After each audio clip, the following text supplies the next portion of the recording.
Hello? Hello? Hello? Hello? Hi, buddy. Hi. Hi, Hobbs. Hello, Jake. Hello, Mousy. Mousy? I don't know how to say your name. I'm so sorry. And, Agus. Agus. Hello. I started early because, everybody was talking to me and I felt like I needed to talk. Hello. Hello there, matey. You like my witch hat? You like my witch hat? Oh, I forgot to start. Oh, wait. Okay. Okay, there we go. Can you hear that? You hear the fire? You see? You see, because I have a fire behind me because we're going to be telling spooky stories. So I got a fire going. Alien Goat Witch, I guess you leveled up and chose a job. Look. Just for today, I am a witch. I am a witchy witch. And I got little ghost friends hanging about here. I'm looking pretty good here, I think. I think I'm looking pretty good. It's already started, I guess. It started. You've already tainted me. You tainted me with the accent. Anyway, so I had Halloween plans today. Are you sure those are just on Steam Clouds? No, they're ghosties. You see the little faces? They got little ghost faces. Of course they're ghosty. Okay, where... I don't want to be on top of this, so I'm gonna scooch over. Not take up the whole screen. I'm watching your stream at the same time. Really, Jake? You make your daddy proud, Chihiro. Am I making my daddy proud right now? Am I? Well, Jake is streaming, guys. You should go pop in and say hi to Jake. So Halloween stream. As you see, my banner, my beautiful banner, says Halloween because it's Halloween, guys. It's Halloween day, and tonight's gonna be Halloween night. So we're gonna get in the spooky spirit. And we're gonna read some scary stories. Just me and y'all. Just me and you guys. We're gonna get nice and cozy by this fire and read some stories. And that's how it's gonna be. We're gonna read creepypastas because they're the most popular, like, scary story thing. Yeah. It's on a different account. Oh, okay. Well, you can throw your account down in my chat if you want to, Jake. I don't care. Anyway, let's see. What creepypasta should we read, guys? Any suggestions?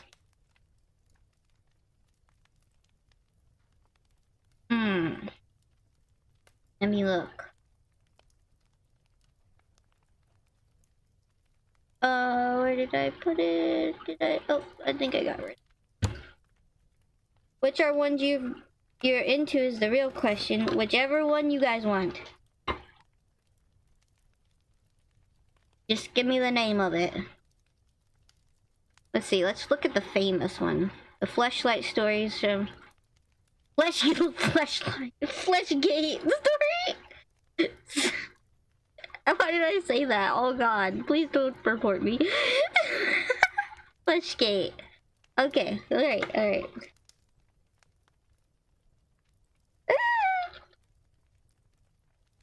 Fleshgate. Let's see. I'm streaming. Oh, okay. No, I meant to Fleshgate.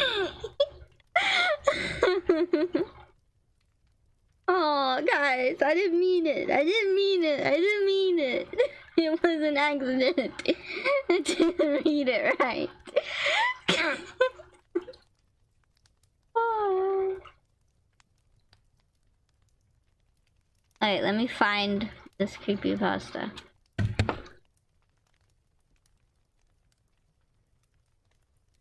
By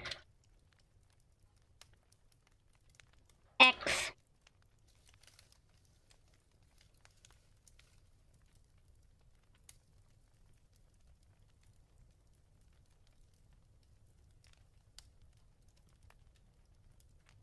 Where's the...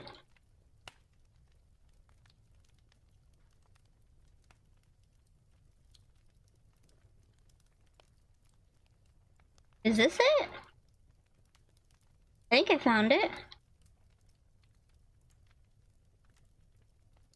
On the X board. Okay, let me look for that. Ugh.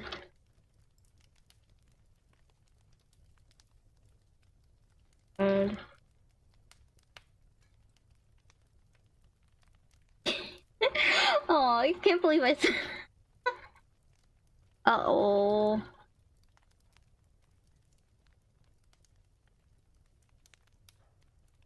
I can't find it. Why can't I find it? Well, I found a story called Fleshgate.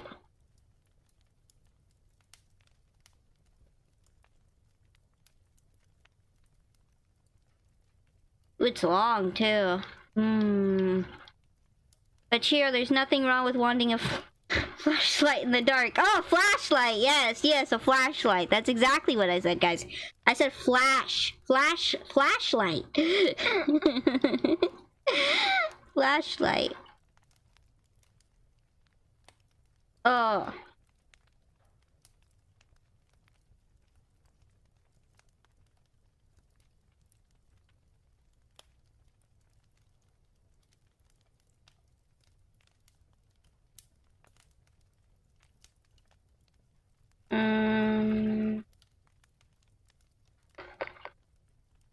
Okay. Yeah, of course. I don't know what you guys thought I said. Crazy people.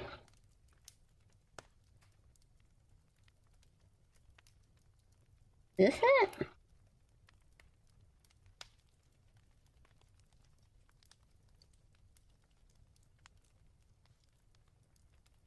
I can only find one story. Is there a different flashlight? No, there's not.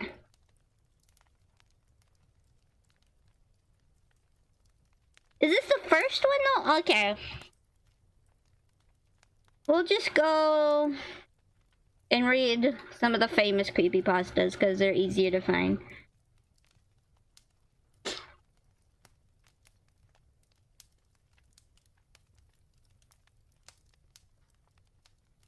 Okay, we got 1999, a creepypasta, bedtime, been drowned, Candle Cove, Clockwork, Your Time Is Up, Dead Bart, Eyeless Jack, Gateway of the Mind. That one looks interesting.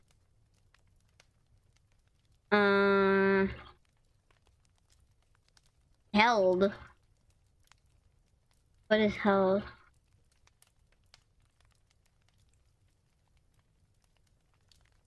Ooh.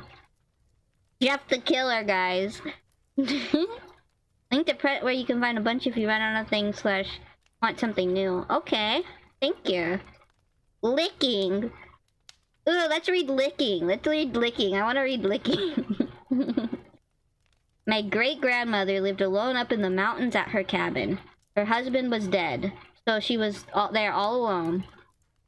She only had one companion, and that was her loving dog. They both adored each other, and the dog was great comfort to her. Every night when she went to bed, the dog would lick her hand to let her know he was there to protect her. One night, she had gone to bed, and the dog had licked her hand like he had done routinely every night since her husband died. But this night was different. She had woken up in the middle of the night because she heard her dog whimpering. She wanted to comfort him and let her know she was there for him. So she stuck her hand out by the bed, and she felt the dog gently lick her hand like always. She figured he was just cold, so she went back to sleep. But where's the rest?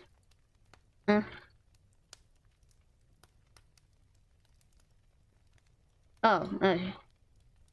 The dog's whimpering had woken her up a second time in the night, so she stuck her hand out. The dog licked it and went back to bed. This happened a third time, and she stuck her hand out, and the dog stopped whimpering and came and licked her hand. Stayed awake a few moments afterwards, and then she went back to sleep again. In the morning, she woke up and stuck her hand out by the bed, but nothing licked her hand. She thought that the dog had already awakened and was just in the front room. She rolled and got out of bed and heard a drip, drip, drip, drip. She thought the sound was coming from the kitchen, so she walked over and turned the handle on the sink faucet. But it wasn't the source of the noise. After frustratingly checking the sink and its pipes, she gave up and continued on to her bathroom to take a shower. As she got closer to the bathroom door, it was evident that the sound was coming from within. She opened the door, looked above the bathtub, and gasped in utter horror. There, hanging from the light by his collar, was her loving companion. His blood was dripping into the bathtub. She screamed and began to cry, wiping her eyes and sobbing. She turned and looked into the mirror. In the mirror, she saw the dog's reflection. And written... Wait, there's something covering it.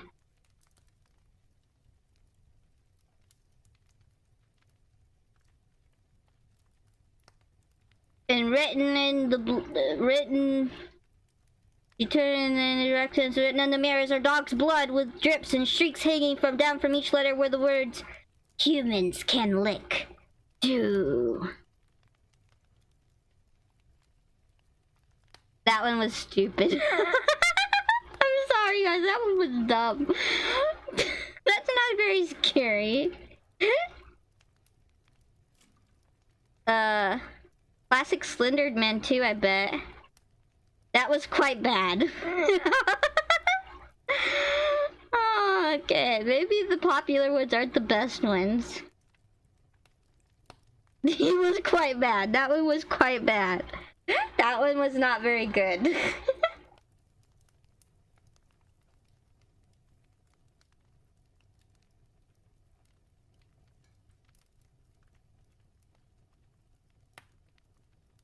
Alright, let's read this one. I don't know. This is the fleshlight. Fleshgate! Fleshgate! Fleshgate! Fleshgate! Fleshgate! Fleshgate! Fleshgate! Fleshgate! I mean Fleshgate!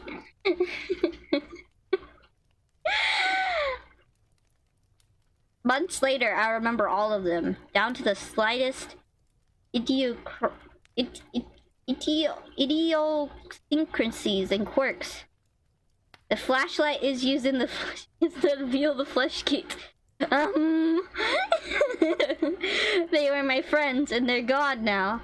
There's a hole in my life where they were. Sometimes I remember something they said or did and it'll hit me like a ton of bricks. They're gone now and I'm left with the memories of them.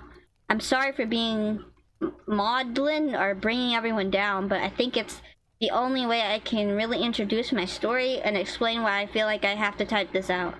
I think that writing this is the only way I can learn to accept that. I'll try to keep these downer tendencies to myself as I'm writing all this down, but I can't make promises. I know that being the third wheel in a group can be a terrible thing, but I can think of something worse. Being the fifth wheel. If you're the third wheel, that makes your group semi-functional tricycle. If you're the fifth wheel, you're left with some obscure car from the 50s that no one remembers or cares about. Imagine not being able to follow the in-jokes or shared history of the couple and multiply that by 2. Getting stuck in the fifth wheel is twice as bad. That was the frame of mind I had as we all piled into Ian's car to go to Gila National Forest for our hike. Fifth wheel is zooming. Yeah.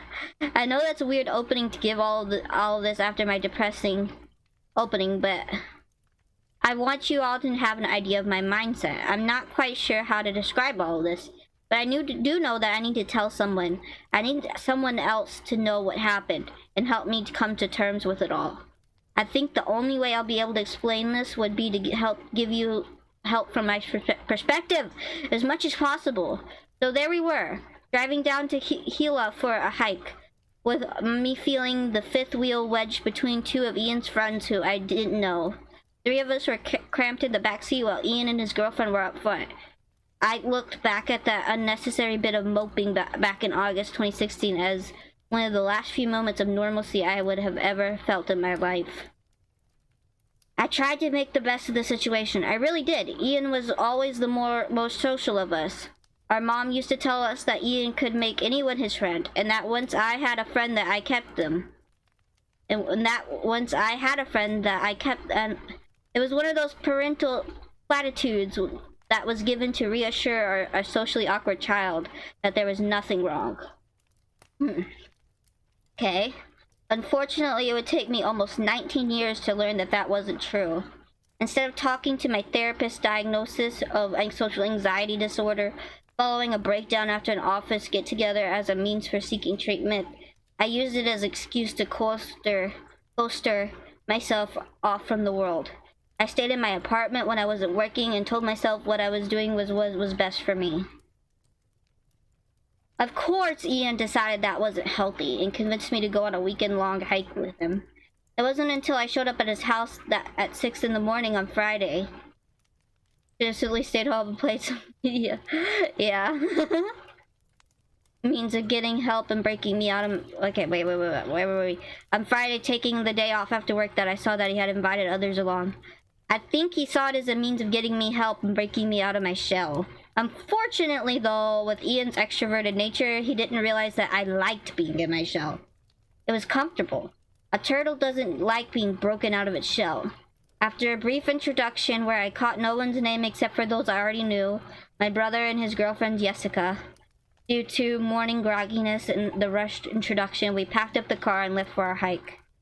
It took 3 hours of mostly awkward silence for us to reach the destination. Ian tried to make conversation, but my short responses and the other sleepiness killed them off fairly quickly. We found the parking lot near the Hilla Cliff dwellings. As we unpacked our gear, we took a moment to bask in our beautiful light that sat perched above us. It's hard to believe that someone could carve an entire town into the face of a cliff. But 700 years ago, people managed to do just that. Given that the parking lot was empty except for us, we would find out way later, and I was in need of some social lubrication. We split 6-pack beer and took in the majesty. Here's a picture in case you are wondering what the area looked like. Ooh. I'll show it. No, not that one. Not that one. Yes. Yeah. Okay, there you go. Alright. He tried to break me out of my shell, but the shell was my life support. He killed me. Average goth and introvert in the 2000s. Yes, indeed. I guess. Yes, indeed. Good shack carved into a rock. Yeah, that is a nightmare fuel. Yeah. It took... Wait. Okay. As we finished our beers, we got everything prepared and used the restrooms. Ian explained what path we would be taking in detail. What we didn't know, and what my brother had failed to tell us, was that the West Fork Trail had been closed all that summer due to flooding. To be honest, the path wasn't that dangerous. They had just opted to not clear it due to the recent flooding, so it would be a bit more of a rugged hike. Well, it wasn't hilarious in itself.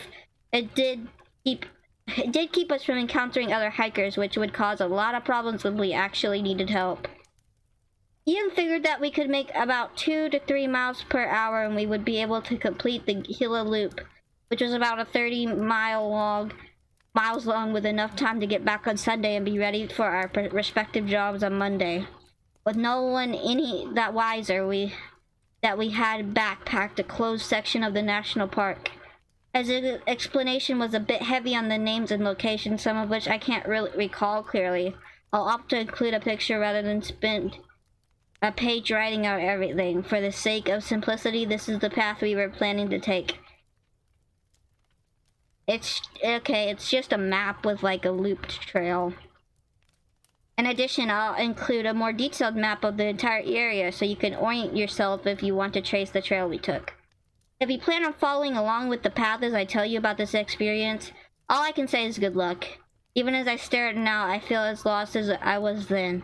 I was just going along with the group and trying to keep a positive mind about everything.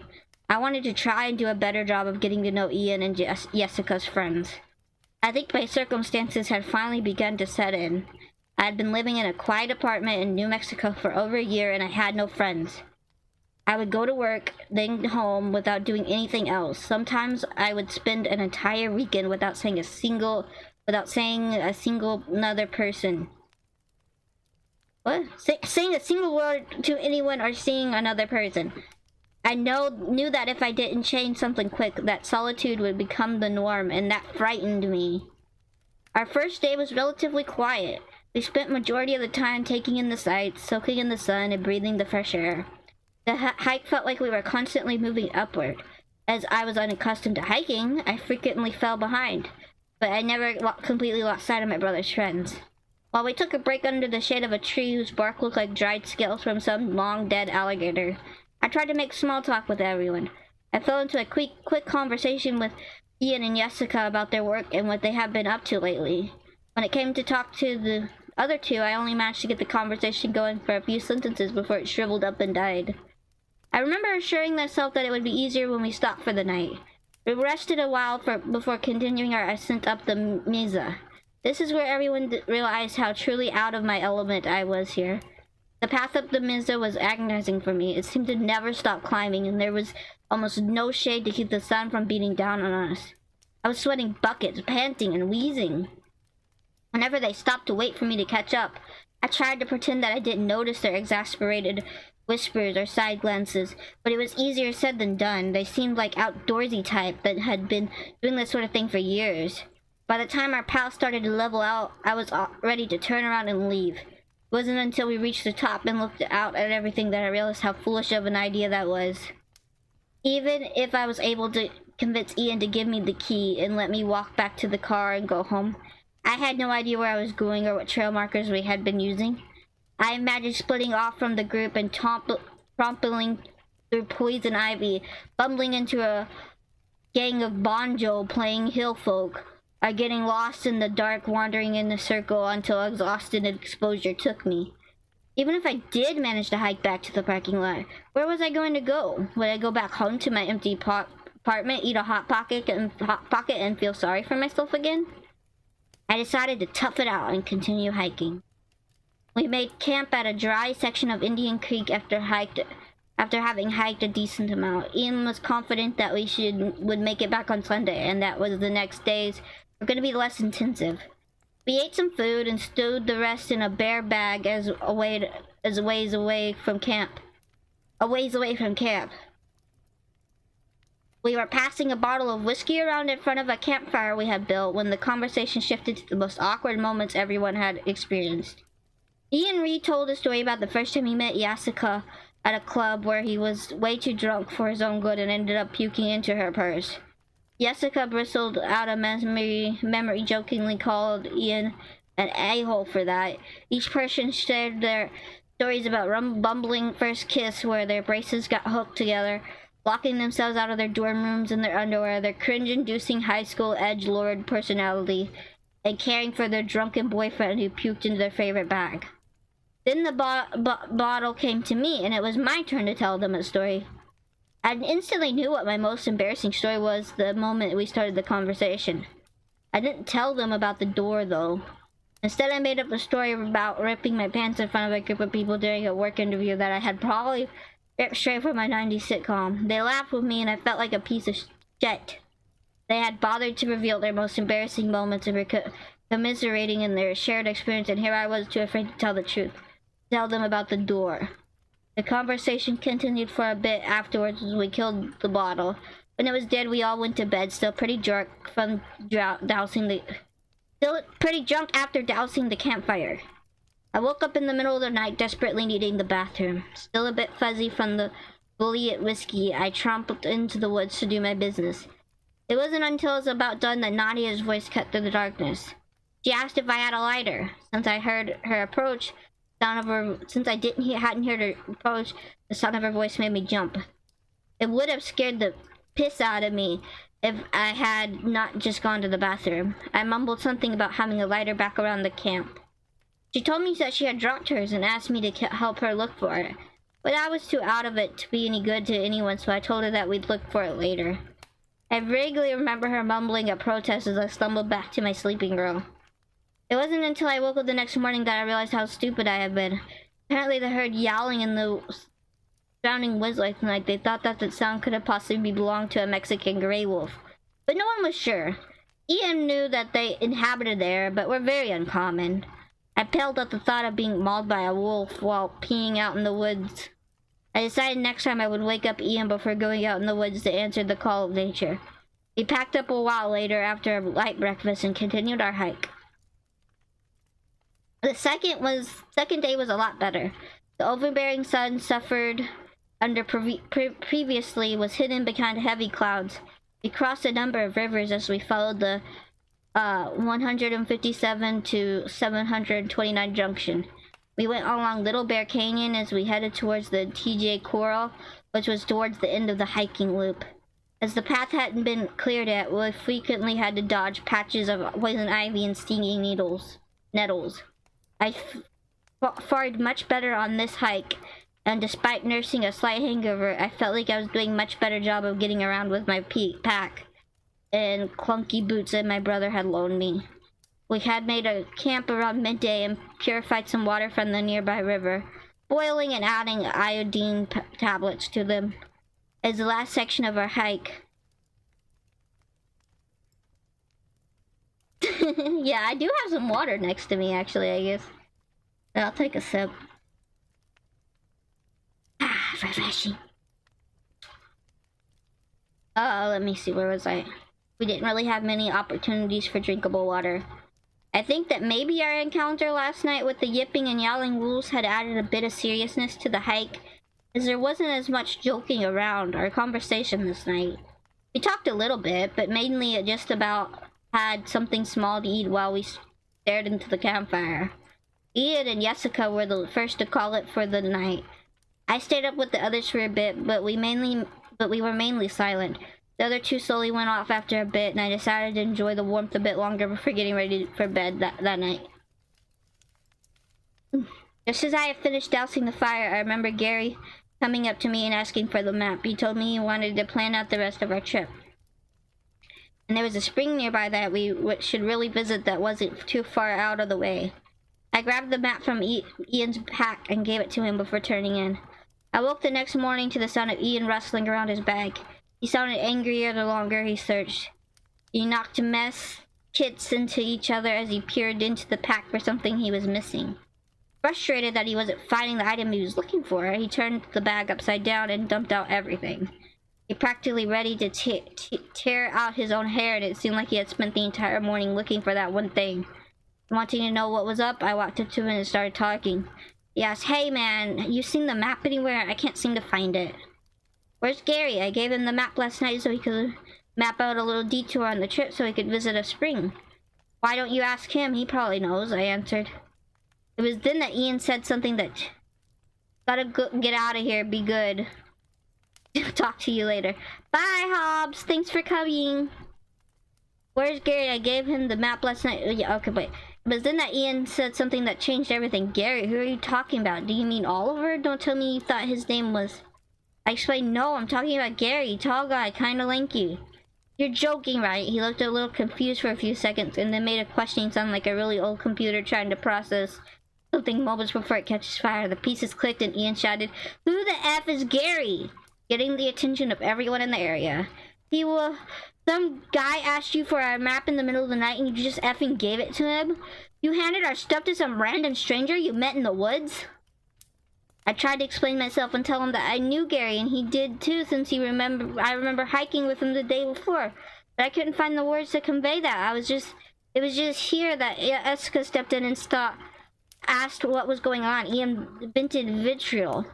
"How effing stupid are you, Evan? Some random guy named Gary comes up to you in the middle of the night asking for our shit and you just give it to him?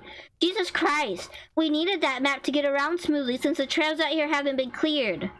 Ian shouted for about 15 minutes while everyone became aware of our situation. Jessica managed to calm him down after enough so we could figure out our next move. While we weren't completely screwed, as Ian had memorized a large portion of the trail markers, it was going to be a lot harder to navigate the necessary junctions to bring us back around to our car. We packed up all our stuff, making sure that the guy hadn't taken anything else, and we left. The entire hike, I could feel Ian's eyes drilling into me. The last time I had seen him this furious was just before he got into a fight with Aaron Fredelinger and beat him to a pulp. He got suspended for a week and Aaron got a black eye, busted lip, and never said anything about our mother again. Each time we came across a break in the path, We spent a few minutes while Ian tried to remember where to go. The fact that the trails had been closed and the paths were overgrown only served to make everything more difficult. I think that's how we made a wrong turn and began wandering onto the faint trail. I don't actually know if that's where it went wrong since we didn't have the map at the time, but that's my best guess. Further away from the home and safety. Towards midday, tensions had reached a critical point. Ian frequently muttered things that would make a sailor blush, while Jessica tried to hide the fact that she was close to crying. Oliver attempted to lighten the situation by telling everyone that he was just had to follow the compass and we would get home safe and sound. Oliver's girlfriend didn't say much. She just stared quietly at her feet as she walked. I think she had the right idea since Lucas was constantly misplacing his footing and slipping. He looked like he had drowned a fifth of vodka and was now trying to walk home on a tightrope while being randomly shocked with a cattle prod. The realization twisted something deep down inside and made me want to throw up. I stopped walking and began talking to Lucas. What's going on with you, man? Ian, still pissed at me, took this opportunity to vent a bit. Huh? What are you talking about now? Lucas is bumbling and twitching all over the place. What's wrong with it? Don't be a dick. You may know he has multiple sclerosis. We told you before the hike started about his condition. As soon as he said that, the events came rushing back to me clear as day. I recalled Ian pulling me to the side and telling me about his friend's diagnosis. And this was likely going to be his last opportunity to take a hike like this, so we had to help him and move slowly. I remembered watching him scramble up the trail and thinking about our mom and her illness. It brought back bittersweet memories of birthday wishes given up to us from hospital beds and hearing her sob quietly to herself in the middle of the night when she thought we were asleep. Guilt flooded over me and I stepped forward to apologize to Lucas when it happened. Lucas growled at me the instant I took a step forward. He dropped in hunched position on his hands and feet. Looked like his skin was bristling at a possible threat, and I could see his broken and decaying teeth as he hissed at all of us before taking off, hopping stride into the woods. He moved like one of those CGI monstrosities from the last Planet of the Apes movie. His shaky and unstable balance was replaced by a more natural animalistic gait as he lopped into the distance and disappeared amongst the trees.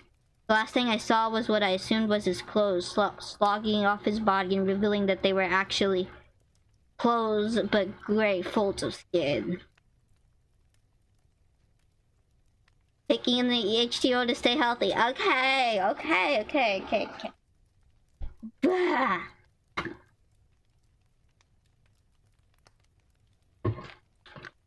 Okay.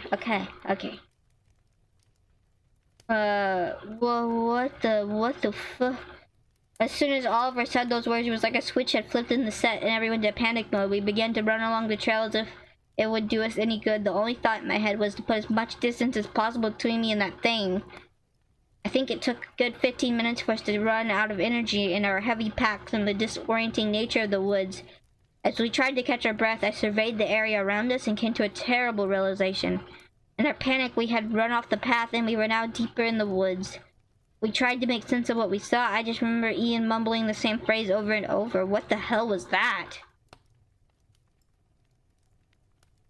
The short answer is that it was Lucas. The long of it is this. There was no Lucas. Not really. I'm sorry for interrupting the story in the middle like this, but I think the best time to try and explain everything. I know how confusing this all seems with Gary and Lucas. The truth is, I did that because I don't think I could have appropriately explained it to you without you first experiencing it from my eyes. I don't know what to call those things, but they do something to your mind. They insinuate themselves into your memories. They wrap themselves up in a wall of your recollections. And even though you know something is wrong, you can't quite put your finger on it. Your group of 4 friends could grow to 5 and you wouldn't be any wiser. A part of you will stupidly admonish you for wondering how many there were. This sounds like that Rick and Morty episode, honestly. But it's good, it's good. You look at it and you recognize the face. You remember events. You remember getting drunk at a bar together. You remember them crying on your shoulder after a rough breakup. You remember everything that happened between you, but none of it's true. I don't know how it does it. It crawls into your head somehow and makes you see things in a way that benefits them. It can mold memories, but it can't mimic human movement. It walks on all fours, not 2 feet. It growls, hisses, and snarls. It doesn't talk. It infiltrates, observes, and waits. It was hurting us and trying to drive us deeper into the woods. It was succeeding. We never really reached much of a conclusion about what that thing was, but we did reach a conscious that we had to get out of here as soon as possible. I watched Ian as he looked around at the forest and came to the same realization that I did. We were lost. Hello. Hello, Ruka. Hello, Ruka. We're reading scary stories today. How are you?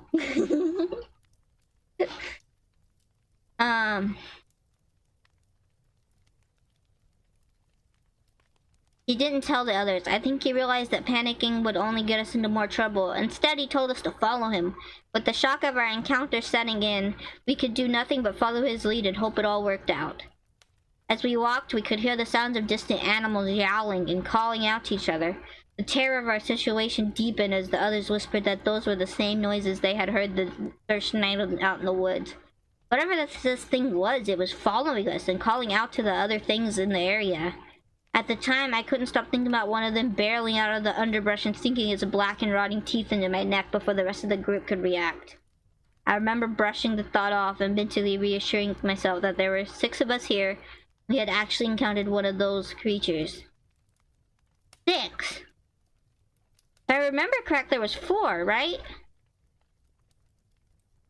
Yeah, there was 4. There was Ian and Ian's girlfriend, and then 2 other people. Because I remember them talking about Ian and his girlfriend going to bed, and he talking to the 2 other people. So now there's 6, so that means there's 2 people that shouldn't be there, right? Right? I think so.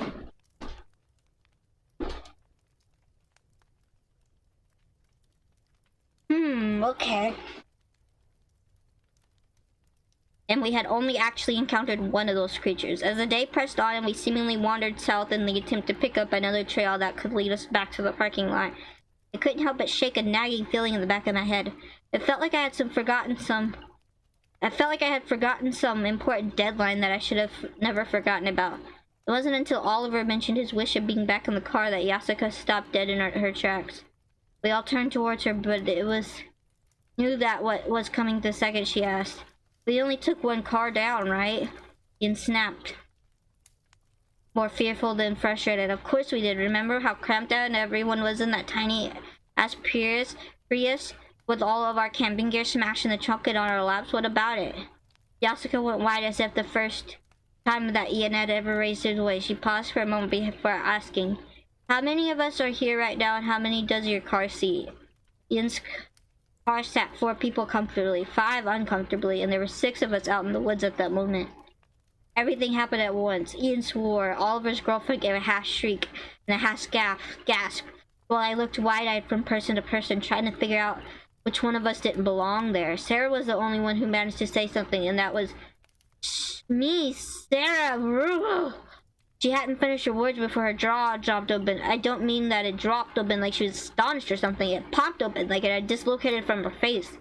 The space between her lips was a massive, sickly pink void of inflamed guns that were at least a foot wide. She looked at us with a dead, dull eyes as she slowly raised a twitching hand up to her jaw and tried to lock it back into a more human-esque appearance. She popped it back into place with a hollow sound and squelch of meat and bone shifting, as if nothing was wrong about what had just happened before she tried to speak again. It's me! Ian was the first to react. He stepped towards and failed human, fast mile of a human, and swung his walking stick at her face while bellowing, "Get out of here!" He hopped back from the attack in a sloppy motion and landed on all fours. Her body shuddered as if an electrical jolt had passed through her, and as she slowly backed away from all of us while facing Yasuka the entire time. She hissed at us one last time before retreating deeper in the woods, the convulsing lope. It took a moment for us to regain our composure before we continued walking while trying to look in different directions at once. I remember Oliver rambling as we walked. He kept asking enough, although no one was responding to him. Did you see how it moved? It was twitching like an epileptic in a rave. You ever seen one of those documentaries about mad cow disease? That thing was twitching and moving like one of those infected cows. What the hell was that thing? Was it a person? What kind of person could do that to their body? And it tried to talk to us. He rambled for hours before we had to stop. We had to tell him to shut up because we were worried about the thing hearing us. Though that really wasn't the case, we made him stop talking because it only served to scare us. Despite stopping for the night, none of us actually slept. We sat around a campfire and listened to the sound of high-pitched whining and yelping coming from all around us. It seemed like any time I actually got close to falling asleep, the calls would start up again and jolt me awake. We spoke in hushed whispers and tried to figure out what they wanted with us, and even though none of us really wanted to answer that question, the hours dragged on almost endlessly before dawn broke and we continued our hike.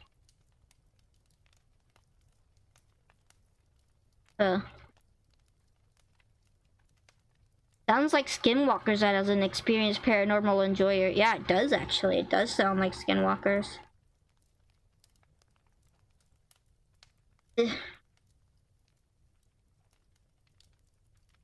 Okay, we spent Sunday hiking around and trying to find a familiar sight without any real sense of where we were and where we were going. Our only hope was to stumble across another hiker or find an area with a high enough vantage point that we could survey the entire area. Unfortunately, any elevations we climbed didn't afford a good view of the area, and it was extremely unlikely that we would find another hiker due to the fact that the trail had been closed and it wasn't cleared. Even if we did, what were the chances that we would trust them and could be certain that it wasn't one of those things? Midway through the day, Ian whispered to me, "Count the people wearing backpacks. One of them is with us again." I casually looked over my shoulder and noticed that one of our group was walking without any gear. They trailed behind us, but were in our vicinity. They moved slowly, but didn't show any of the jerky movements of the previous two. The thought that it was learning to mimic our movements unsettled me. Without really thinking, I shuffled off my backpack and approached the imposter. Before they knew what was happening, I shoved them as hard as I could. The instant my hands grabbed in their shirt, I felt something slick and warm give way and the outer layer falling off like a rotten mango. Their shirt slid off their body into my hands and I quickly realized it was their skin. The thing was actually naked but gave the appearance of clothes by altering the color of its almost translucent skin. I dropped the skin that sloshed off and hit the ground with a wet slap. The creature toppled backwards and began yelping. I can only describe the sound like this. Imagine getting it out of your bed in the middle of the night to take a piss, and as you are feeling the way through the darkness to get out of the room, step on your dog's tail. Imagine that startled yelp of pain and the shock that comes along with it. And focus that emotion you felt when you heard that noise, the sudden surprise and guilt. In reality, the sound it made was nothing like a hurt dog. It just reminded me so much of a wounded pet that I can't differentiate the sounds. Here's the worst part. I should have felt bad. Those things were stalking. I shouldn't have felt bad. Those things are stalking and tormenting us. They were likely hunting us, and I felt bad for harming it.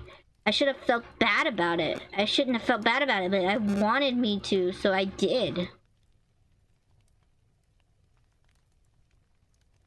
Thing writhed on the ground on its back for a few seconds for making a pitiable noise. It reached back with its arms and pushed itself upright on its hands and the balls of its feet. Its joints popped wetly and its muscles and bones adjusted to the fit of this new position.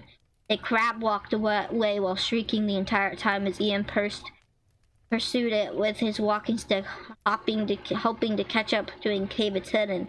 It wasn't until the thing disappeared from sight that I remember that the shrieking wasn't just coming from the monster, but from Jessica as well. It was trying to mimic her response. With Ian gone and Jessica's screams possibly drawing more of those things to us, I decided that I had to do something. I stepped forward and wrapped her up in my arms. She was shaking like a leaf in the wind. I stroked her hair and whispered that it was over. She managed to choke out something about its face. All I could make out was that something was terribly wrong with its face. She calmed down as I told her that everything was going to be alright. I didn't believe that myself, but it was the only thing I could think of that might bring her comfort. Ian returned fuming that the monster escaped, and I awkwardly broke off the hug. Ian didn't say anything. He just started walking. We continued following him, hoping that he would find the way, but nothing, knowing that he probably wouldn't.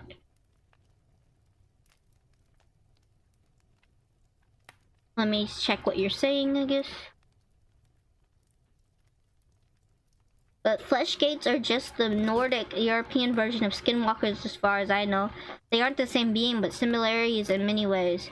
Many campers claim to notice a member of their party missing only for them to show up. Then they notice the camper in question doesn't seem quite like themselves. I've heard of them before. Okay. 6 hours later, we settled down for the night. It felt like we had been going in circles all day and made absolutely no progress. For all we knew, the thing could have been tinkering around with our memories and convincing us that familiar landmarks were new and leading us deeper into the woods.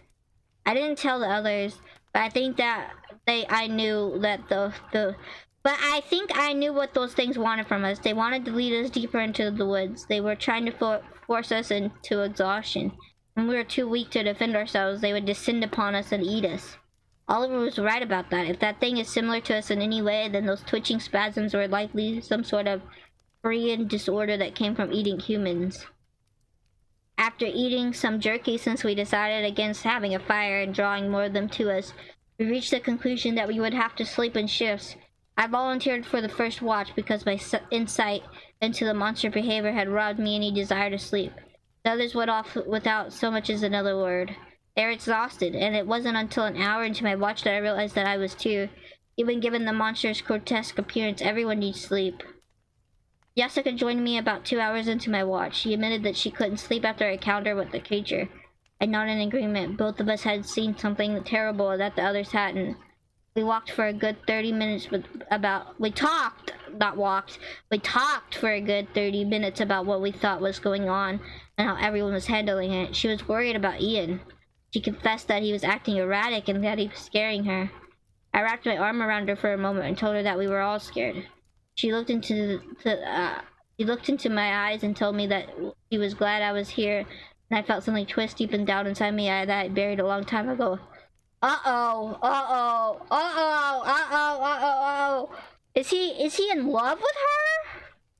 Is he in love with his brother's girlfriend? Oh gosh.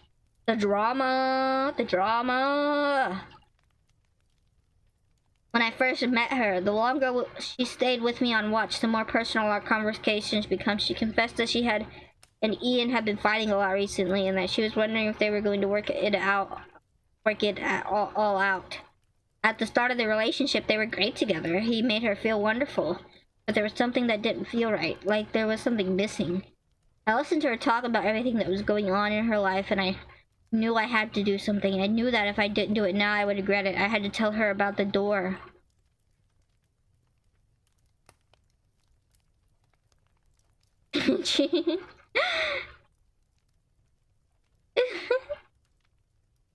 Chihiro was onto the flesh gate. She discovered flashlights are their weakness. It happens a lot, Chihiro, actually. Flashlights are their weakness? Then get a flashlight. She listened quietly as I told her everything. It was the event that precipitated my breakdown at work and my social anxiety diagnosis at the therapist's office.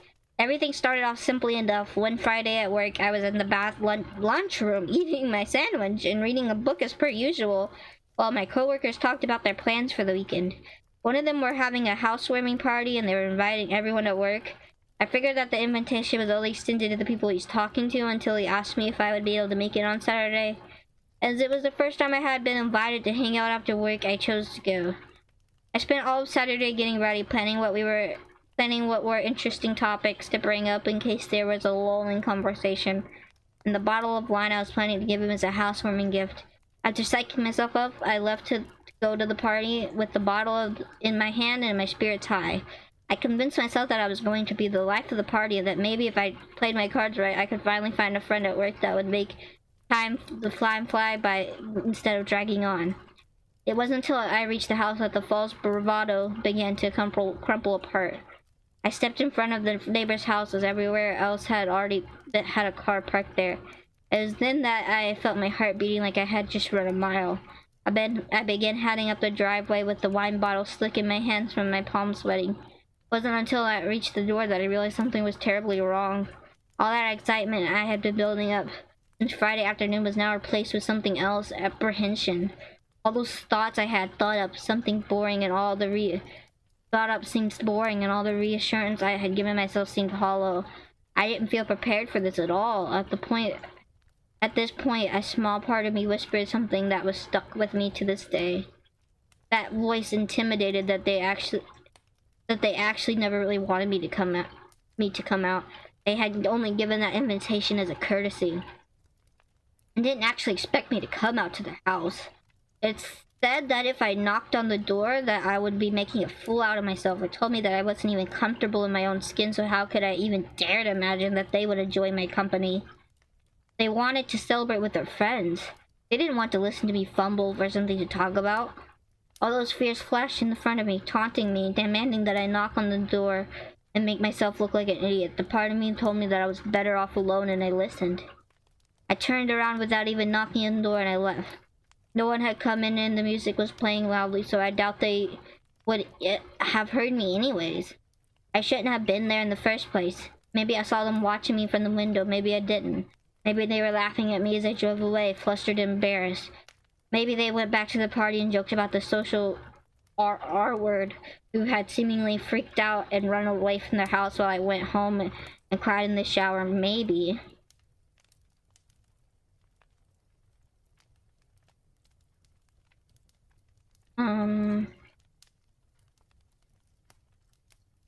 Are you feeling like you're being stalked by the paranormal? Well, I do have news for you. Flashlight is our newest project. It can unveil what lurks in the darkness. Buy now for $19.99 and never be afraid of the dark again. Read our reviews below. 4 out of 5. I had a flashgate infestation in my yard. After I took the flashlight outside the yard, they fled like coyotes. At the sound of me old shotgun. Protect your family by flashlight. Yes. Yes. Flashlights will protect us all. Okay.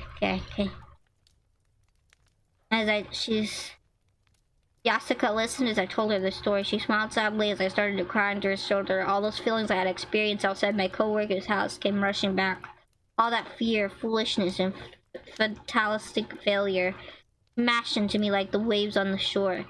She whispered soothing words in my ear and waited for me to collect myself. Once I did, she pulled away and told me that it wasn't my fault.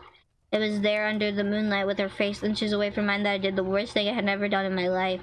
I kissed her. It was slow, hesitant, romantic. I looked to her eyes and saw her beautiful face. She pulled me towards her. She leaned back.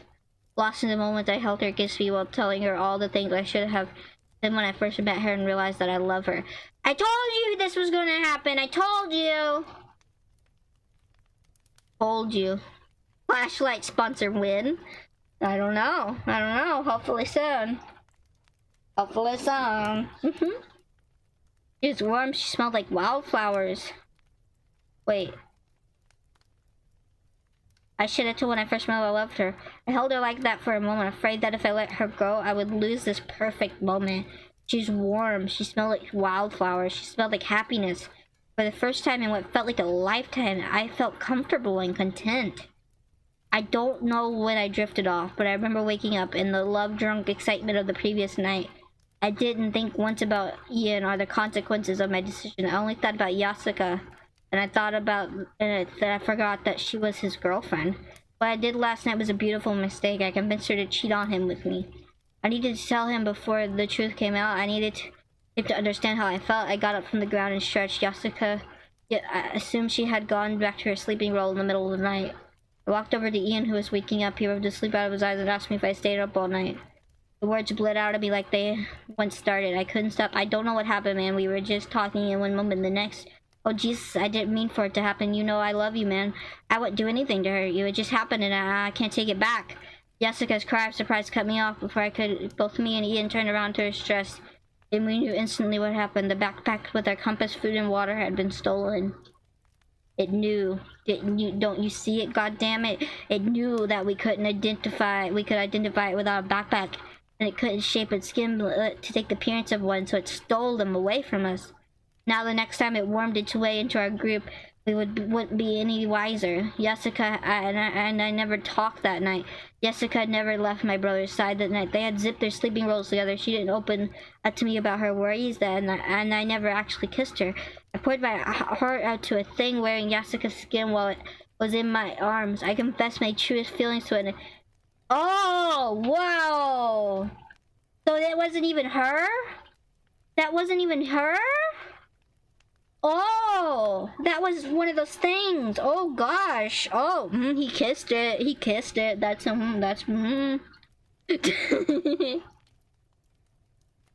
It suddenly turned into a romance novel. Yeah, it did. Fallen Echo! Hello! Hello, Fallen Echo! I didn't even notice you. Hello! Oh, slow down reading, LOL. Sorry. I'm just trying to get through it. The big paragraph. He made out with a creature from hell. He did.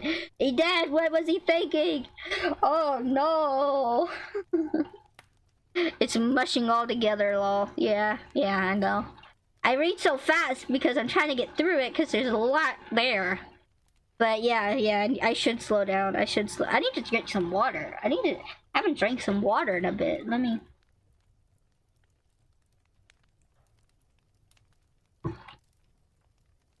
I find it not too bad personally. Well, I'm glad you don't find it too bad, Aegis.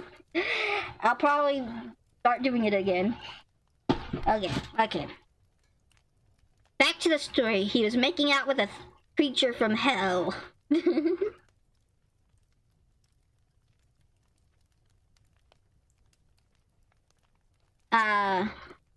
While it was in my arms, I confessed my truest feelings. Wait, what did you say? My ex? My ex? Oh no, that's terrible. That's terrible, Fallen Echo. Oh no. Okay. While it was in my arms, I confessed my truest feelings to an entity masquerading as a person. I felt sick. The others woke up quickly after hearing Yasuka's screams. We quickly searched around the area, hoping to find some scrap of food or some indication of where our stuff had been taken to. We found nothing. It was long gone. We had no food, no water, and no hope. We had no way of telling when one of those things was hijacking our heads, pretending to be part of our group so it could distract us. With our compass gone, we had no means of following a set direction and hoping to pick the trail back up. In short, we were screwed with a capital S. Oliver demanded to know what I was doing last night. He wanted to know how I could be so careless as to fall asleep when I should have been watching over them in our gear. I lied and told him that someone had come around in the middle of the night to retrieve me from my shift. I didn't mention that it was one of those things impersonating Jessica. I couldn't bear to look either at my brother or his girlfriend in the eyes at that point. Oliver started to yell, but stopped when he saw I was on the verge of tears. I don't know if it was mercy or disgust that caused him to stop. Doesn't matter either way. We gathered up the only thing that they hadn't taken in the night, our sleeping rolls, and continued to walk. The hike without water or the prospect of food was unbearable. We were already exhausted, and the realization that we were going to be starving and dehydration only served to sap more of our energy. Within a few hours, my mouth felt gummy and dry. While we were still under the canopy of leaves, the temperature was still in the high 80s and low 90s. It didn't take long for dehydration to set in. I kept licking my lips in an attempt to keep them moist, but I could feel them beginning to crack as my saliva began to dry up. As we walked, Oliver picked up his pace and caught up with me. I looked at him and knew without him saying something that another one of those things had joined our group. He whispered, "Don't look directly at it. Keep it in the corner of your eyes." I think that's how it messes up with your mind. It would explain why you remember that guy that night, but the rest of us can't. You saw him, but the rest of us didn't. Don't get close. Just keep it in the corner of your eye. It's been trailing us for about half an hour now. I think it just wants to watch and follow us. I pretended to be cracking my neck and looked at the tag along in my peripheral vision. It trailed behind us by about a dozen feet in its resting state. Its facial features appeared staticky. I could make out eyes and a nose, but it was constantly shifting and rippling like a bubbling plastic. At this point, we were too tired to even bother with chasing it off. We just kept walking and hoped that it wouldn't try to join the group. It seemed content to keep its distance and keep us in its line of sight. It followed us for about 2 miles before it broke off towards the trees with a shambling, awkward gait. We were too tired to even try to set up a shift system. We were just huddled together in an attempt to convince ourselves that we were safer when we were closer together. But every time one of us got comfortable enough to drift off, those things would start making noise. The noises started off as high-pitched yips, whose sounds seemed to travel for miles. As the night drew on, they eventually grew more aggressive. I remember one time as I was drifting off, hearing the grating grasp of my name. Evan. The things weren't just following us, they were learning. They were perfecting their mimicry. The thought disturbed me more than the idea of them out there watching us in the darkness. How long would it take them to become more human than human? What would they do once they were capable of walking amongst people again? I drifted off to sleep with the thought of beating around in my head like a man trapped inside a wall. We got up on Tuesday morning and left without a word. At this point, there's nothing left to say. Some of us had been awake all night without any food or water. Constant stress had completely worn us down. We continued hiking in the same direction we had been going in with the false hope that we could come across someone. In the end, our hike looked more like a death march. My feet were covered in blisters that had ruptured and plastered the soles of my feet to my socks. Every step felt like I was tearing open the wounds a bit more. In an attempt to take my mind off the discomfort, I focused on my brother who was walking in front of me. He wasn't as much walking as he was limping forward. He had stopped using his walking stick and was dragging it behind him like a broken limb. I watched as he stepped over a rock and the walking stick slipped out of his hands. He kept himself dragging forward, as if nothing happened.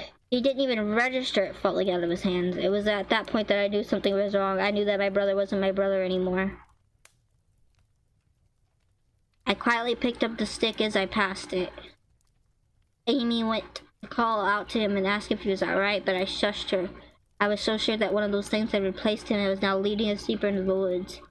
I realized that it would only chance at this instant. It knew that we knew it would try to run away. All it would take was one good swing to the back of its head, and it would be able to take out one of those things. And we would be able to... No, don't hit him! Don't hit him! That's probably your brother. That's probably your brother. That's probably your brother. Don't hit him. Don't hit him. Hi, Napoleon. Hello. We're reading scary stories today because it's Halloween. Okay. I knew that... Okay, we knew it would run away. All it would take is one good swing to the head and we would be able to take one of those things out. The stick with a bit weight to it, about 5 or 6 pounds, enough to crack open a skull if it was swung hard enough. I began walking faster, trying to avoid the underbrush that might give away my approach. The thing wearing my brother's skin continued limping forward as I drew closer. I waited until I was within swinging distance before raising the stick above my head. My heart was beating in my chest and my palms were sweaty that it felt like the stick would slide on my hands. I kept moving forwards, completely unaware I was about to do it. I whispered, "I'm sorry," just before I swung the walking stick went down with all my strength. It turned to me and I mumbled groggily turned to face me as he mumbled groggily, "Sorry for what?" My muscles locked and I stopped mid-swing. Thank God! Oh my God, he was gonna kill his brother! He's gonna kill his freaking brother! That's terrible. He blinked in surprise before muttering, Evans, what's wrong? Evan, what's wrong?" His voice sounded distant and empty, like he was in between a waking and sleep state. It was then that I knew the extent of his condition. He was pale and looked like the slightest breeze would blow him over. He wasn't one of those things. He was delirious from dehydration, sleep deprivation, and starvation. The walking stick fell in my hands and bounced on the ground next to us. I dragged my tongue across my lips and it felt like I had been licking sandpaper. I whimpered, "Jesus, Ian, I thought you were one of those things. Oh God, I'm so sorry." He didn't react to my apology. He just turned around and continued walking in the direction we were going. Survival of the fittest, I guess, but how much more of this do we have?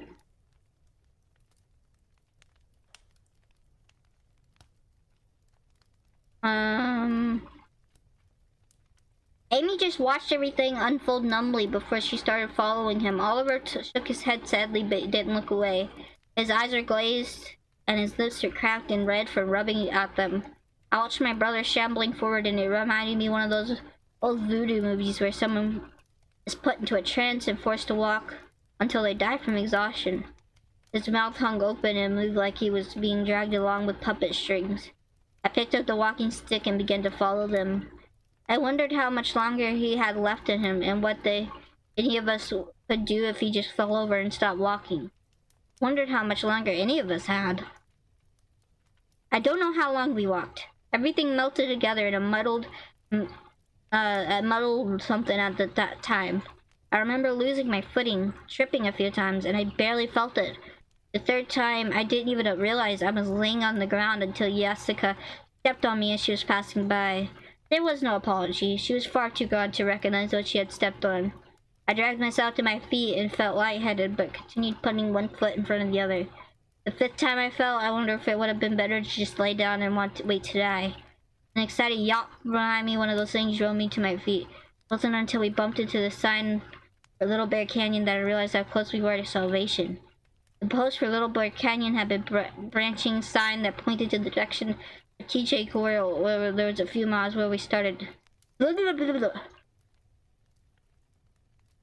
Which was only a few miles from where we started, at the Gila Cliff Dwellings. If we walked along Route 15, Ian was heading in the right direction, and we were almost home free.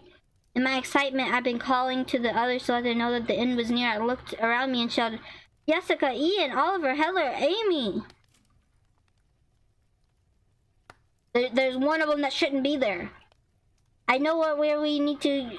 The words died on my tongue as I counted the names and realized it wasn't over yet.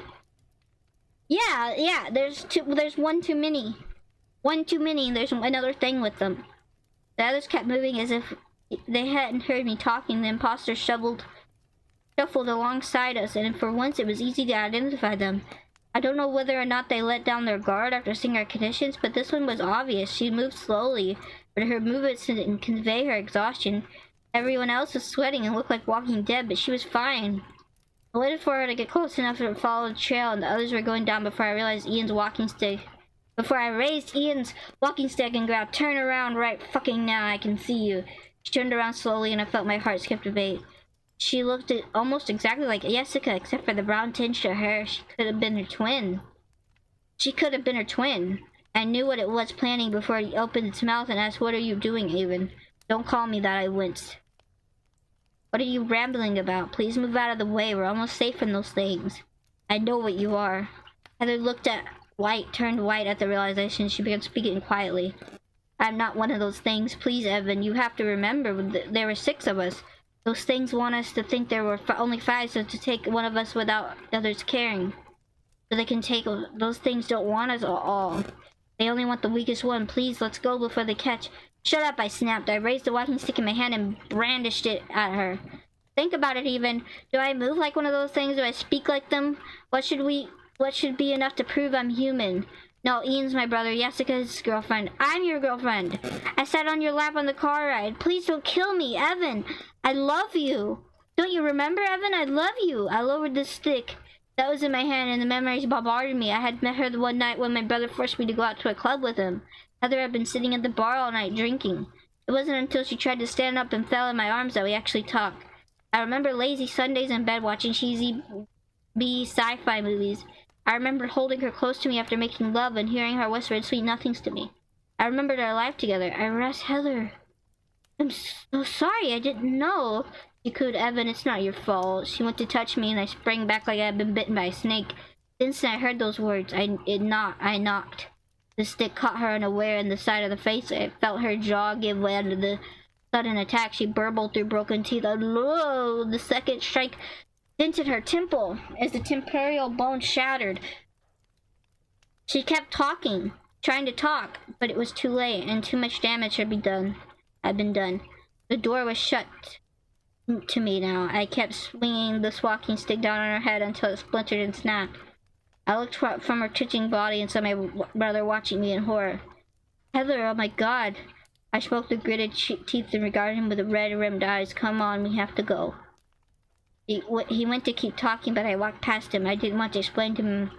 He eventually ran ahead, and invigorated with the prospect of finding rescue on the road. I looked behind me one last time. The thing I saw was one of those things dragging away Heather's corpse. It looked emaciated and half mad with starvation. At that moment, I wasn't afraid of a thing. I just felt pity. Whether or not it forced that emotion on me, I never knew. I turned away and caught up with the others on Route 15. We were on the road for 15 minutes before we managed to flag down a car and an ambulance was called for us. The doctor said that our exposure to the elements combined with our starvation and dehydration triggered the auditory and visual hallucinations we experienced. It's the typical response you'd be given after hearing our half-dead ramblings about creatures warping their flesh and our memories to drive us to the brink of death, so they could prey on us when we were at our weakest. We spent a week while receiving treatments, recounting our horrific experiences, and then the subsequent psyche evaluations before we were released. I tried to talk to the others about it. Ian and Jessica refused to talk to me about it. I don't really know Oliver or Amy, so that's about off the table too. They just want to forget. I can't forget. Here's the thing. I still remember Nadia asking me to help her find her lighter. I recall staying up late and talking with her by the campfire while she smoked like a chimney. I can recite Gary's terrible puns that he'd make about almost everything that Lucas did. And Lucas's determination at hiking this trail while slowly succumbing to the effects of his multiple sclerosis. I can recall whispering in sweet nothings to Jessica under the glow of the moon. I can still envision that moment clear as day, even months later. I know the conversation we had word for word. I can remember the feeling of her skin against mine and the smell of her hair as I pressed myself against it when I reached that one true moment of connectivity. I remember Heather pleading and begging me not to kill her. Despite all this months later, I can see all of those things clearly.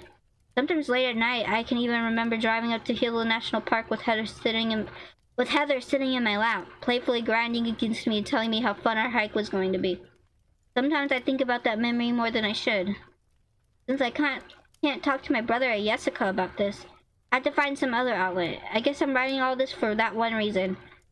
In the end, I can't keep wondering what if what I did was right. Did I make the right choice? I want you to read this and tell me that I had no other option, that the risk of them escaping into the city forced my hand. I know that's not the case. I could have walked away or tried to scare her off, but I didn't. What kind of person can look into someone's eyes, remember all the things they did and the life they had, and do what I did? Who can... wait, where was I? Who can have all those memories and end everything so callously? Doesn't matter if none of it was real, because at that moment it was me. It was to me. Who can look at someone and feel love for them before you kill them? The answer is that question is simple now that I ask myself aloud. I just don't like the answer, Evan. And that's it. That's the whole story. Oh. Did you guys like that one? I like that one. I like that one a lot. Thank you, Agus, for suggesting it.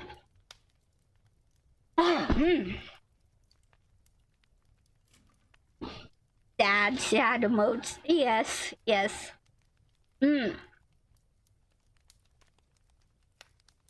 Okay. Anybody else have a creepypasta you want to recommend?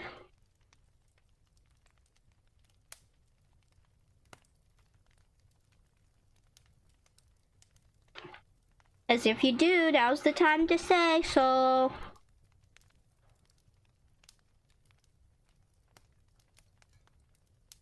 And if not, I shall find one.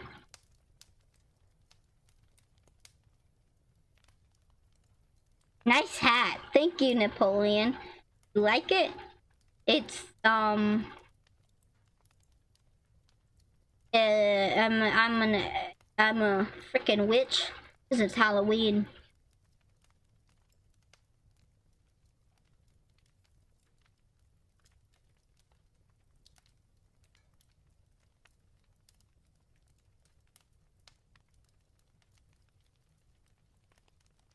Let's see. Top ranked.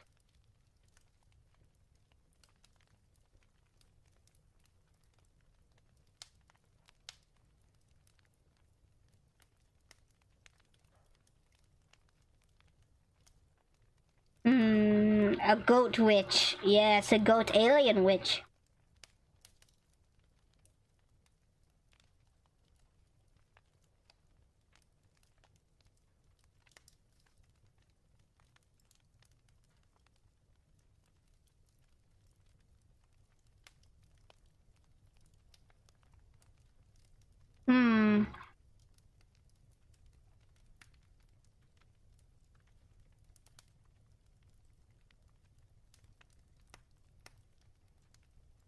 Ooh, I remember this one. This one was decent.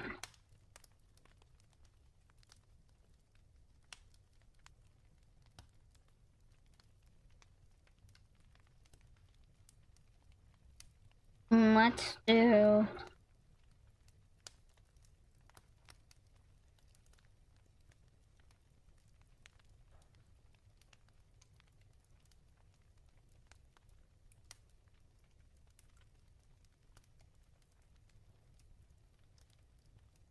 Alright, we'll read this one.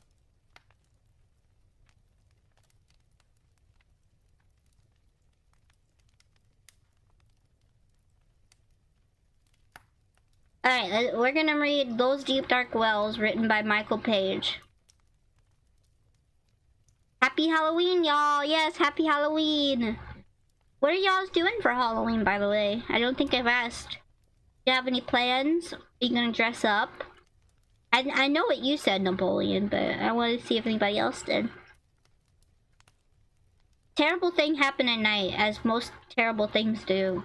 While I clicked away at my home job as a transcriptionist, I'd often watch the boys playing in the backyard. They'd be at it for hours, acting out some scene with foam swords and plastic guns, only stopping when the sun left to rise elsewhere. Seeing Mason happy made me happy. He'd finally found a friend. His father left us when he was 6 months old and more or less held no role in his life. Sure, there was the occasional visits every few years, but even those were short and feigned. Not even so much as an annual birthday card. Perhaps that's why Mason anchored himself such a secure distance away from other kids. A point driven home by his 5th grade teacher and several others. Part of me didn't blame him. Kids in school, especially the ones I can recall, weren't the friendliest bunch. You're lucky you could pick out the sharks from the minnows and avoid them. But honestly, they all looked the same, twined together in the same concrete box. Please, give him a best friend, I'd whisper at my bedside every night, spinning out the same message to God.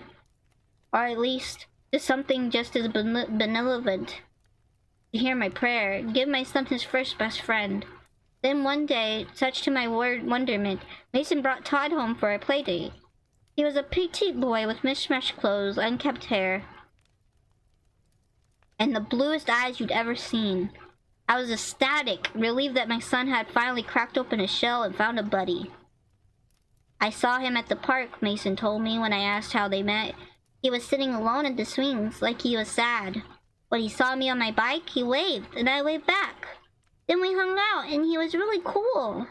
As he shared this, I couldn't help but smile at his excitement, so much deserved by the loneliest boy in the world. That night, they had a sleepover and passed out in the living room. From my bedroom, I could hear the muffled speech of our television, which they had left on. Sighing, I untucked myself under the bed and walked sluggishly down the stairs to them. Light from the screen pulsed and stretched over the sleeping boys.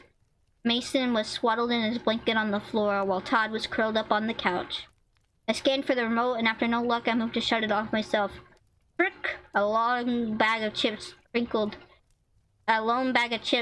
under my foot. Me and my friends are gonna play some games. Oh, that's so cool, Napoleon. I hope you have fun. From the couch, Todd's sleeping shape twitched and then bolted upright. I meant to say sorry, but I was stopped short. When Todd jutted awake and opened his eyes, I couldn't see them. They hadn't rolled up in their sockets or slipped to their sides. They were simply gone. 2 holes of singular darkness. Todd had blue eyes. Vividly blue eyes. But at that instant, not even the glow of the television reflected off those dark membranes, black as Santa's coal. Then he blinked, and the eyes returned. Before I could say anything, his mouth stretched into a yawn, and his body slumped back into the cushions. I was stiff as a board. Somewhat relieved I hadn't shrieked and woke them both up. My thoughts told me it was a trick of the light, as did any speck of reason. Vision played games with you that way. I switched off the television and went back to bed. A few weeks later, on an especially windy evening, a knock came at the door. Todd was there as usual, seesawing on his soles patiently. "Hi there," I smiled. "Hi," he smiled, his thin neck cocked. "Can Mason come out and play?" Before I even had to answer, Mason had already squeezed past me, still working one of his arms through his jacket sleeve. "Bye, Mom!" I watched as they disappeared down the street. The rule was to be back before dark, and to their credit, the boys always returned just as the sky started to dim. On that particular outing, they came home with some cool rocks they found at a dirt-clotted sneakers. By the time Todd was ready to walk back home, it had fallen too dark for him to go alone.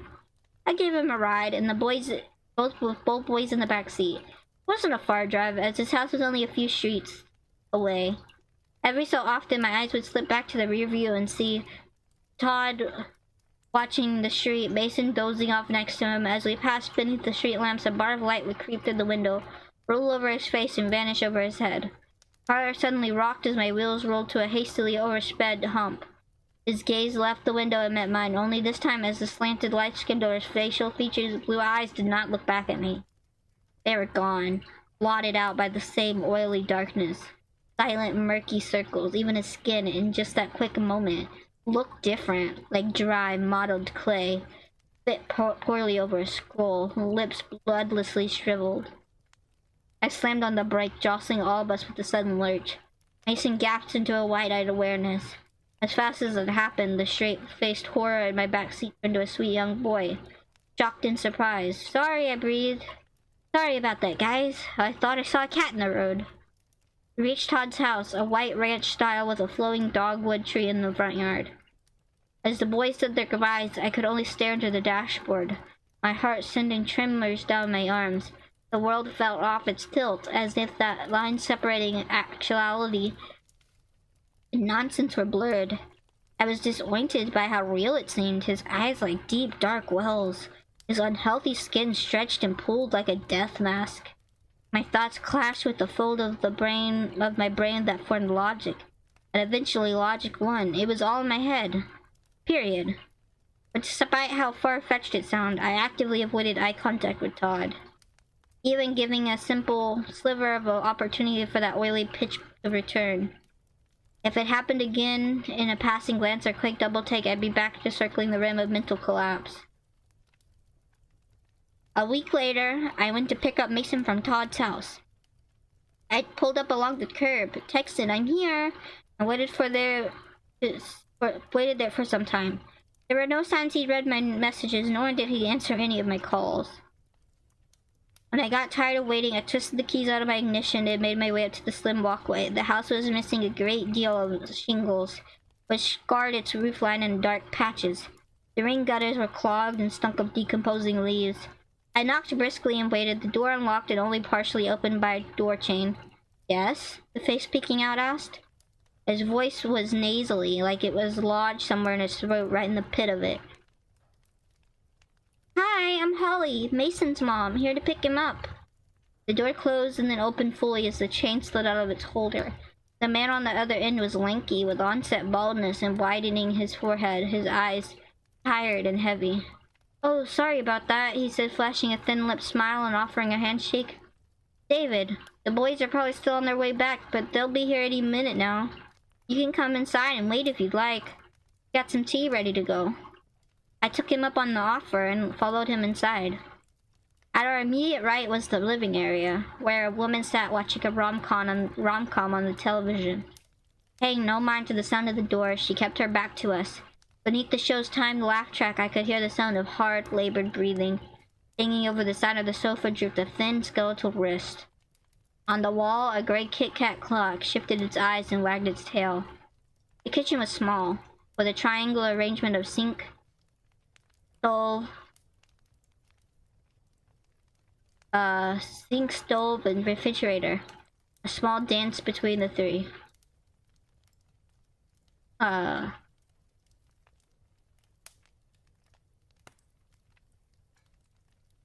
that's fine. That's fine, Angus. I'm glad to see you back, though. In the kitchen was a small triangular arranged in a sink, stove, and refrigerator. A small dance between the three. Flowery wallpaper looped around the room. A formica-topped table sat against the wall with minty green chairs. I took a seat in one as David retrieved some cups from the cabinet. The smell of light orchid drifted through the air. "I hope you like green tea," he said quietly as he filled the cups and brought them over. "Green is fine," I replied, taking the cup from him. "Thank you." He planted himself in the chair. "They're really fond of each other, aren't they? The boys, I mean." "I'd say so. You can hardly keep Mason away," I laughed. By this point, I had noticed the dark pouches beneath his eyes more clearly. In fact, his overall appearance seemed to hang in a mournful sag. Whatever supplement he needed, he was missing a lot of it. "So how long have you been in the neighborhood?" I asked for the sake of conversation. "Oh, a good while," he mused, rubbing a finger along his cup. "Really? I'm surprised Mason didn't meet Todd sooner. Our houses aren't too far from each other." "Todd?" he asked, as though needing a moment to remember his own son's name.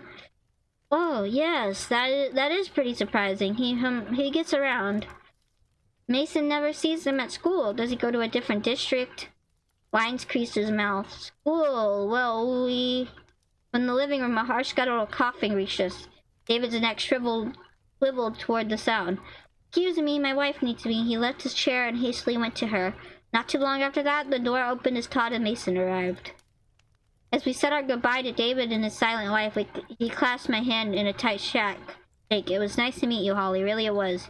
When he released his grip, I realized something wasn't left in my palm. When we were back in the car, I folded it open. "What's that, Mom?" Mason asked. "Nothing, sweetie." I smiled back at him, placing the crumpled note in my lap, a phone number, a time to call, and the word help scribbled into its loose leaf.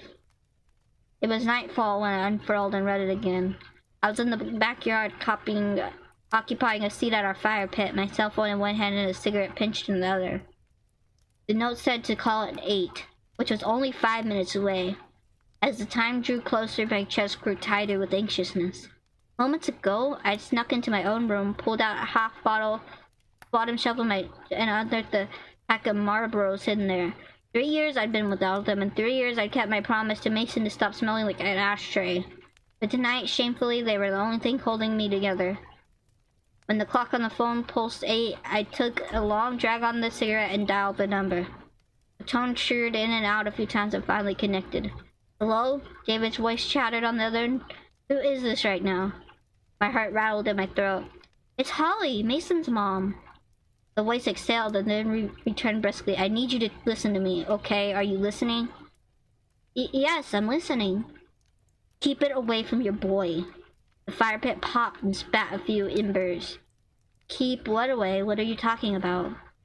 "Listen," he snapped, a manic weight to his words. "Don't let Mason come over here anymore. It isn't safe for him. Don't even let it go over there. I have to stop this now." I twisted my neck back toward the house and then leaned forward in my chair. Are we talking about your son right now?" "Isn't my son," he scorned. "Not at all. Not in any way." "You need to calm down. If you need help, I can call the police." "No, no police," he screamed, his voice so tight and stressed that it splintered on the other end. "It will take more from her if you do that. My wife, she can't handle much more. It's taking something from her, taking something from me. We can't get rid of it now. It's too late for us, but not you for you. You can stop this." He started to weep and muttered to himself. "It came to our door to use the phone. Why did we let it in? Why did we let it use the fucking phone?" Something stirred in the background. He paused and then whispered, "Keep it away from him," and then hung up. I'm not sure how long I sat there, but it was long enough for the flames to shrink into powdery mounds. When I entered the house again, Mason was on the couch with his tablet. "You smell weird," he said, taking note of me. "The fire pit," I lied. My thoughts too heavy to muster anything else.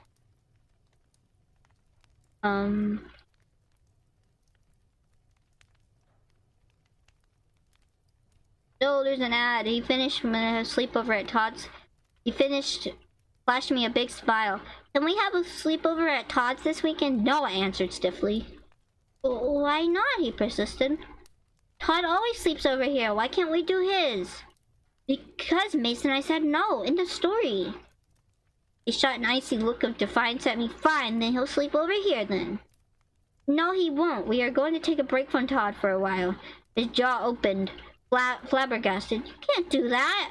I just did, I said, perhaps a little too matter-of-factly. As I walked back upstairs, I could feel the burn of his eyes watching me on every step. Both of our nights were ruined. David's deranged garble on the phone sat with me for a while the rest of the night. I had no idea what to do, what to fix, what to think. Keep it away. It isn't safe for him. The message so vague but also desperately clear.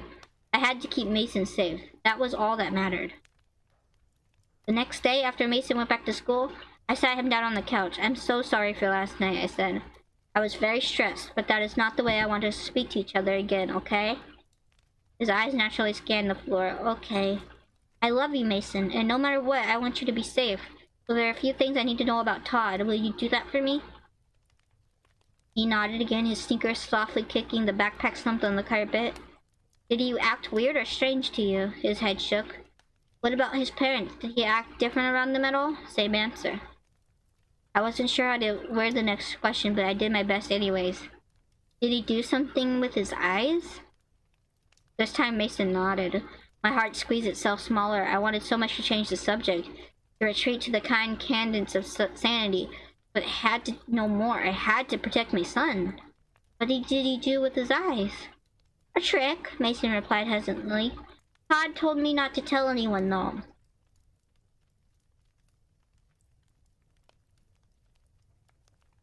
Oh, hi, yeah. Glad to see you. Thank you for dropping in. I hope you have good dreams. I hope you have pleasant dreams. Alright, let's keep reading. A trick, Mason replied hesitantly. Told me not to tell anyone, though. You have to tell me. His lips crinkled, trying to keep the secret zipped. Then he finally spoke. He could make them disappear. I felt drugged by his words, my head even feeling lighter, like all the logic in the world had been ruptured away. You did see them, my thoughts repeated. You did see the dark, deep wells. As quickly as all my self-doubt left, a scream of dread filled the empty spaces. Did it scare you? I asked. A little, Mason replied absently. He said not to be, though, that he showed me how to do it, too. I grabbed his shoulder, making him jump suddenly. He didn't, though, right? He didn't do anything to you. He looked confused, like I was the one talking crazy now. No?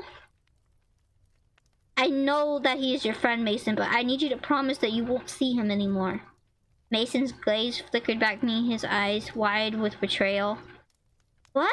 The tears began to come down. Promise me, I repeated, the words like razors scraping down my tongue. I don't want to. Mason! After much hesitation, he tearfully replied. I promise. I hugged him, closed my eyes, and surrendered to the cruelty of it all. For the rest of that hellish week, I kept my ears turned for the knock at the door. For whatever reason, Todd never used the doorbell. Inevitably, the knock came. Behind the frosted glass of our front door, I could see Todd's vague shape teetering on his soles. When the door opened, he smiled up at me. Hi, can Mason come out and play?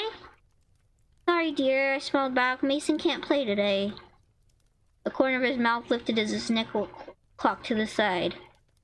Can he later? No, I don't think so, sorry. His nose wrinkled and the skin between his eyebrows creased. Okay. I closed the door and watched him leave, and that was that. It might take a few turns, but eventually the message would sink in. Leave my son alone. I felt a sense of pride behind that. And what could possibly better protect a boy than his mother? But when I turned and saw Mason's cold eyes from the stare, the pride but all vanished. When Todd returned the next day, I gave him the same answer. Then the day after that, and the one after that. I couldn't even refuse to answer when he knocked. Otherwise, he'd sit there and wait. Knock again and wait some more, knowing full well we were home. 4 straight evenings of it. And poor Mason, he had every right to despise me for this. No parent could want to wall themselves between their son and his best friend. His first friend. But what choice did I have? We were drifting apart, orbiting ever further away from one another. He was my prisoner, and I was the judge, sending him back to a lonely world. Surely he'd make a new friend, right? The world was full of them, and if anything was proof that he could find them, and if anything, this was proof that he could find them. That thought helped me cope, anyway. But the knot came to the 5th time in a row. My tolerance had run out. Todd wasn't catching on, and to make matters more irritating, it was 8 or so at night this time. Part of me hoped it was someone else, maybe a neighbor bringing a package by that was wrongfully left on their doorstep.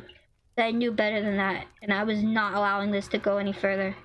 Mason was doing his homework on the kitchen table when I passed him, no acknowledgement whatsoever. When I pulled the door open, Todd was standing beneath the porch light, both shoulders hunched over his ears as expecting me to smack him, and perhaps verbally that's what I did. Go home, I said, assertively. We're done. No more of this, alright? Can Mason come out and play? He asked sorrowfully, as if though it wasn't after dark.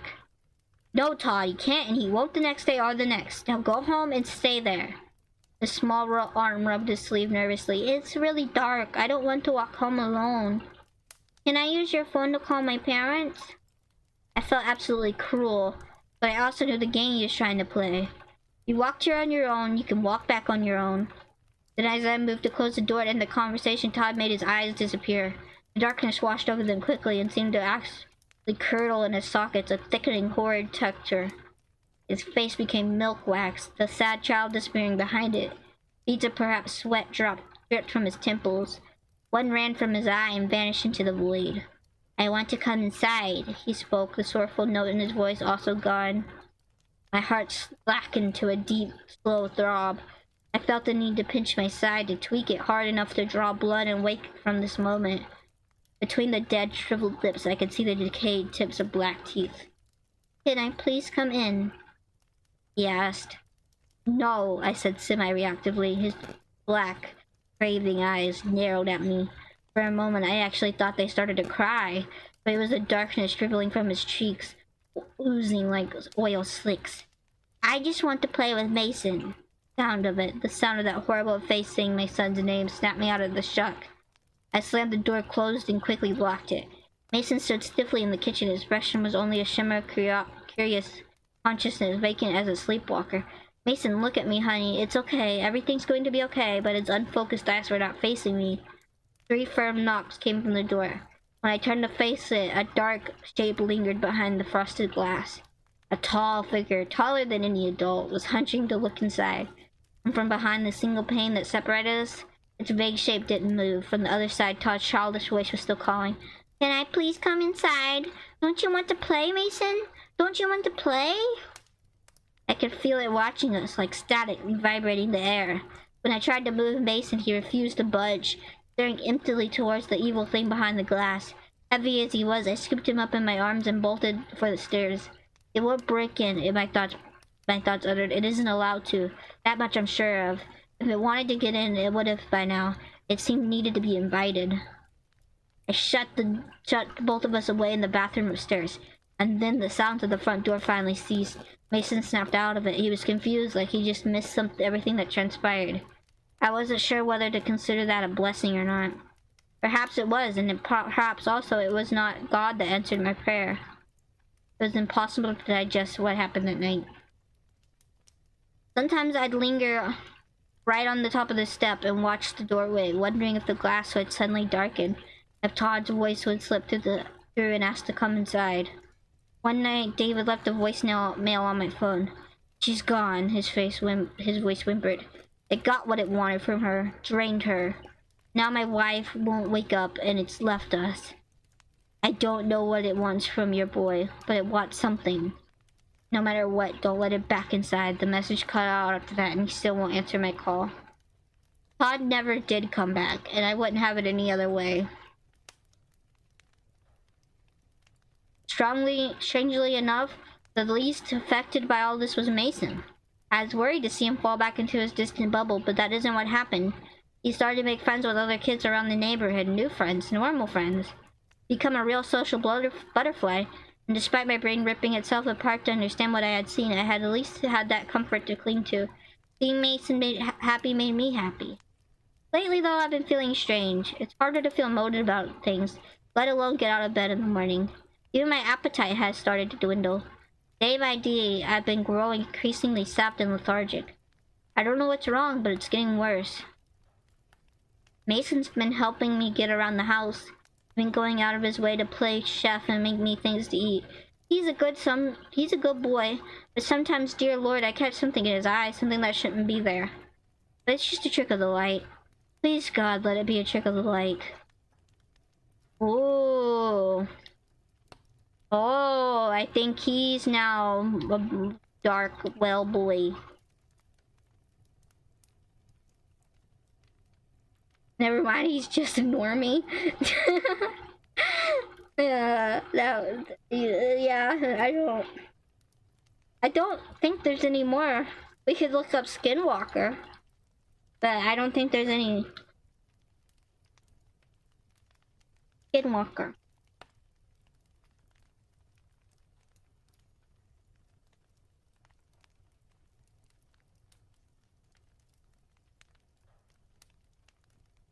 It wasn't a reindeer.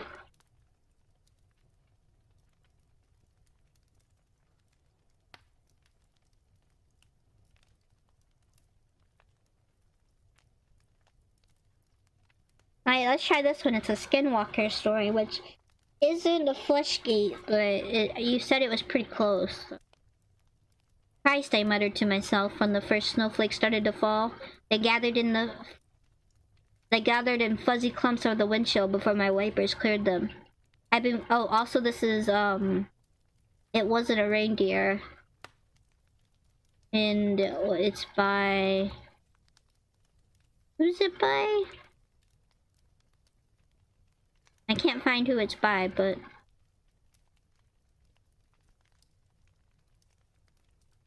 I'd been waiting 15 minutes, no, 20 minutes now in my sister's driveway.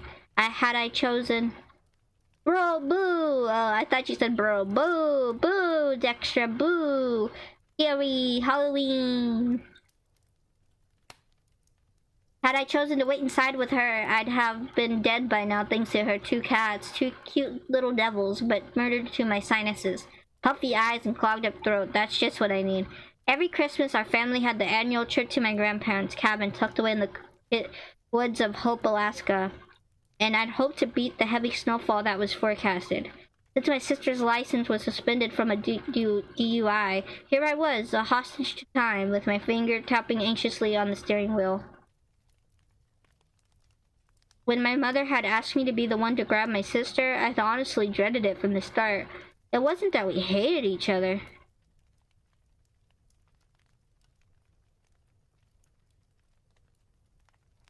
Are you going to read Creepypastas? Hyper-realistic blood? Yep. I'm off, y'all. Be safe. Bye, Napoleon. Thanks for dropping by. I appreciate you. And yes, Dexter, we're reading Creepypastas.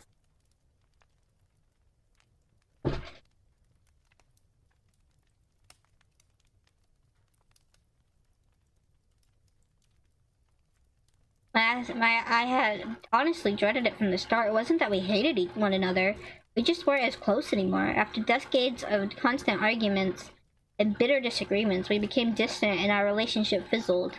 Yes, we were siblings, but it felt more accurate to call us the residue of what siblings once were. Finally, like the gates of Valhalla, her front door opened and out she came. Her hair was forest green. The last time I'd seen her, it had been white.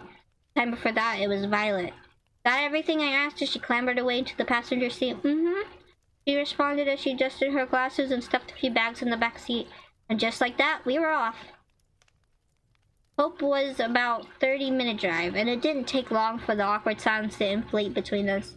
It didn't help that the radio didn't work in my car and that the broken auxiliary port made your music sound like it was having a seizure.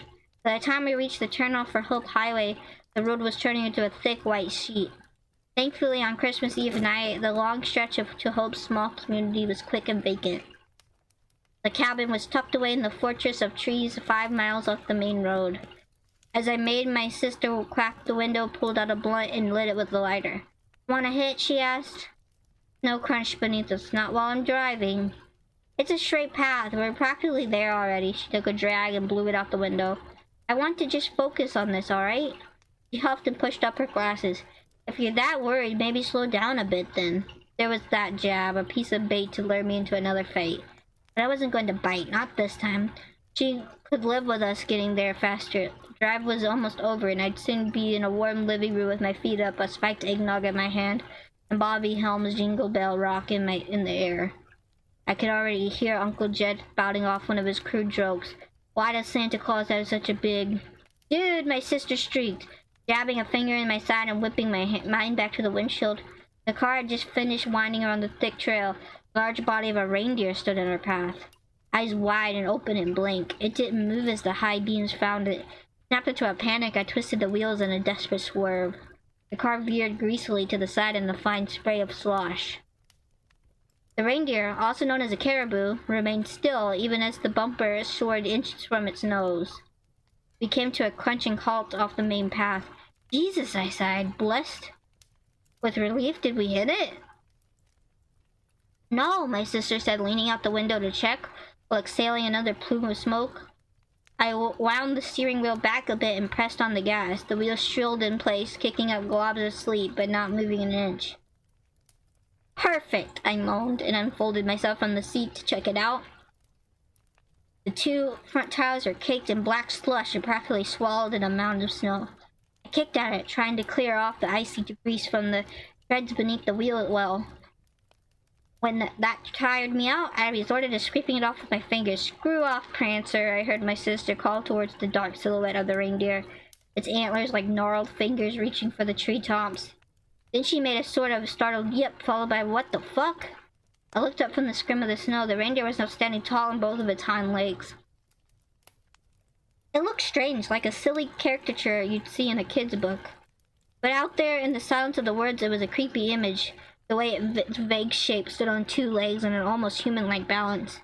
For whatever reason, I realized then it didn't have a tail.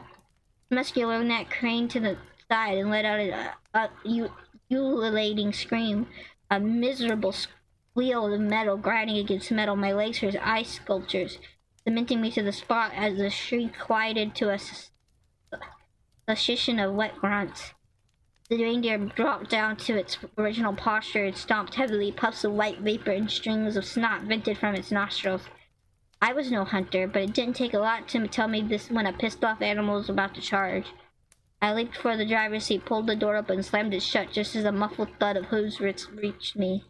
Antlers scraped the door as its large body practically flew over the patch I had just been standing in. Fast, fast. Hey, Kitsune! Hello! Gee, you're back! Yeah. We're reading creepy Halloweeny stories today. Just as a muffled thud of the antlers scraped the door very fast. My sister screamed as the dark bulk of its frame wound back around and charged again. This time shattering the headlights, submerging us in the darkness. Just go already, my sister hollered in my ear. I'm trying, goddammit, I hissed. Wheels continued to spin helplessly. We were trapped. The creature charged again, this time nailing the window. A cobweb of cracks bloomed near my sister's head. I searched for anything, literally anything, that I could use as a weapon. I was never really a gun enthusiast, but at that moment I had to shave my head and join the secular monks if that meant that having a Glock in my hand right then and there. After rattling the car once more, the reindeer finally appeared to lose interest and disappeared amidst the cluster of trees. Granted some time to breathe and think, we phoned our dad and told him about the situation. He was going to come down in his pickup and get us unstuck and out of this mess. I looked over at my sister, who was taking a long and steady breath between her fingers. Are you alright? I asked. What do you think? She grumbled. I told you to slow down. Another jab, and this time I wasn't going to have it. You want to be unuseful?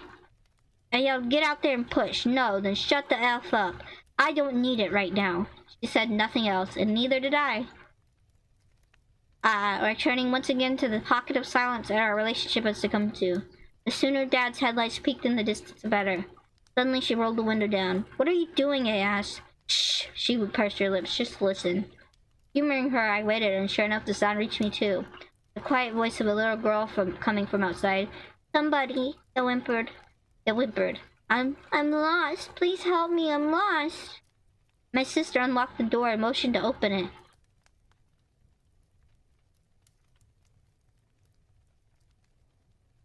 What are you doing in a valley? What are you doing? What are you doing? I grabbed her wrist. What are you doing? She snapped. There's someone out there. Just wait a second. It's weird, isn't it?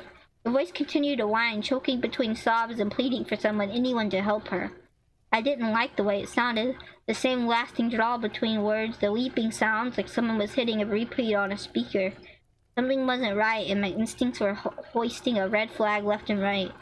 Then my sister looked at me, and her expression worked into shock. She flung back, pinning both shoulders against the interior. Things that sounded like words bubbled up but didn't quite make sense out of her throat.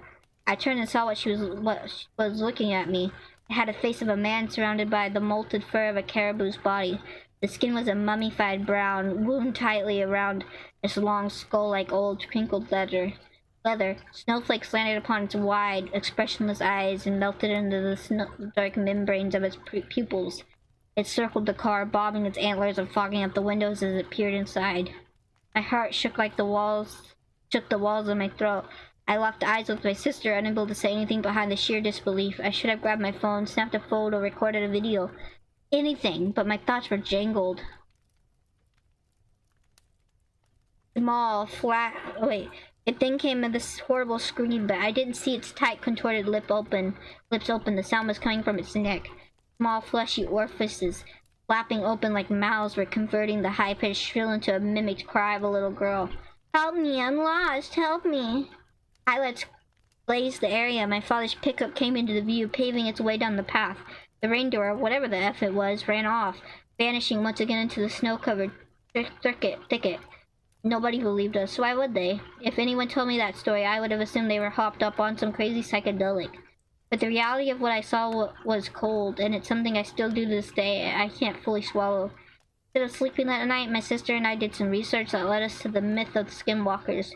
Beings of some sort, capable of mimicking voices and disguising themselves as animals to lure people into the woods. After reading other accounts, there wasn't a doubt in my mind that what we witnessed out there. Every so often that night, I'd stare out the window and eye the yard, wondering if I'd see the leathery face watching me from the tree line. Neither I nor my sister made that trip again, much to the frustration of my family. But there was a silver lining. She and I had never been closer. Ooh, that was pretty creepy. That was pretty creepy. Ooh.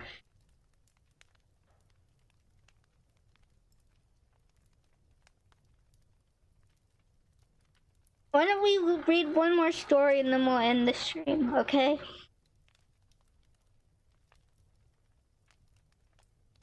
Okay, we're gonna read one more story and then we'll end the stream. Let's look up Halloween this time. Halloween.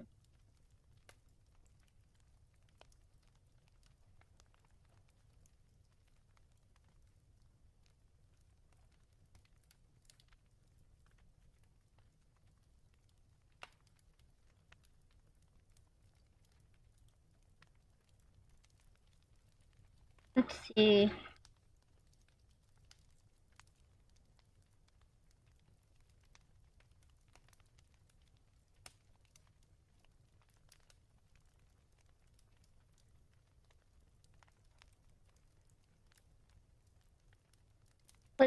Let's see.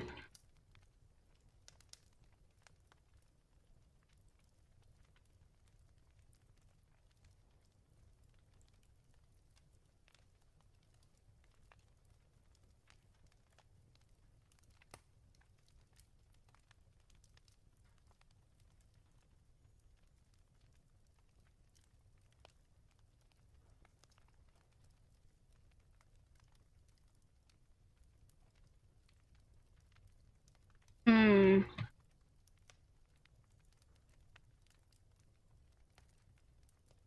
I wanted like a...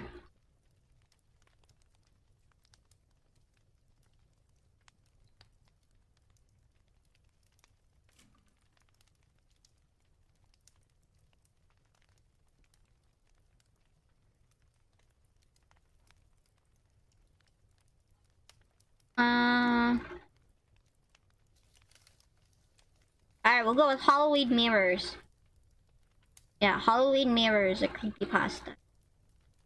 Come on, just pick a damn bag. I have to choose the biggest one. Henry and Anna fought in a corner of the store while I laughed at them from the other side of the candy aisle. We didn't feel like going trick-or-treating today. We were supposed to be in Orlando, but our flight got canceled at the last minute. We are stuck with 0 costumes, 0 candy, and 0 things to do today. 3 of us counted our money from doing chores, and we had about $47 total. To be honest, it's a miracle there's still candy bags here.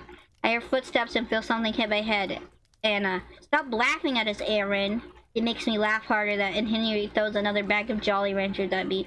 Let's just grab both and get out of here. They both lift me up, and once I stop laughing, we walk to the cash register. The cash register was a girl no older than 18, a few years older than me. She had blonde hair up in a ponytail and had obvious fake contacts in to make her eyes glow red. Probably for today. Is this all? Henry picked up around 5 bags of trail mix and put them on the counter. She rang up the snacks. $37.09. Cash or card? Anna and I went wide-eyed.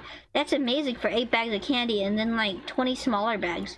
Especially on Halloween. Henry looked slightly surprised as well and handed her 2 20s. The cashier put all the candy in 4 separate bags and told us to have a good night. But not gonna lie, it came out slightly like, go to hell, kids. We left the store, Henry carrying 2 bags while we carried the other ones. Hey, Aaron, Anna. We look up at Henry, him being slightly taller than us. What's up, he smirks. First one there gets the first movie pick. He picks up his bike, quickly gets on and races down the street, quickly followed by Anna and me. Once we get to my house, I see Henry stop a few feet ahead of us, beating us to the door. Ha! Halloween it is! I grab a bag of trail mix from my bag and throw it at him, almost flipping myself with my bike from the sudden stop. Oh, suck it! He laughed and ran to the door with Anna. I get off my bike and kick the stopper and immediately regret it. Not noticing I knocked over the huge bag of various candy. I sighed. Henry and Anna used the spare key to get in, waiting for me inside the door.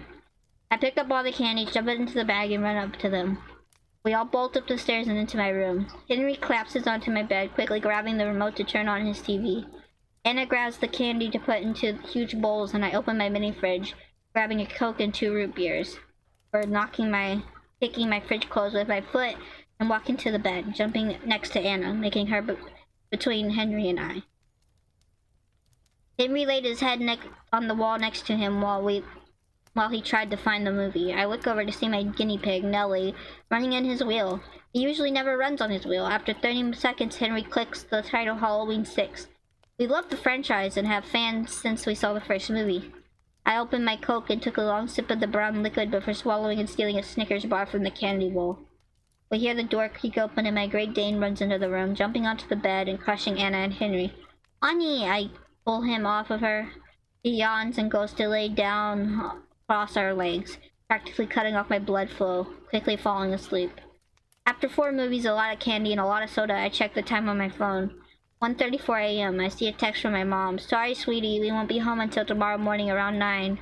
I text her back. It's good, Mom. Henry and Anna are sleeping over anyway. I click send and jump, but I hear Annie wake up and start barking. What's up, Annie? Henry and Anna look over from the game on Anna's phone she's showing him. What's wrong with her?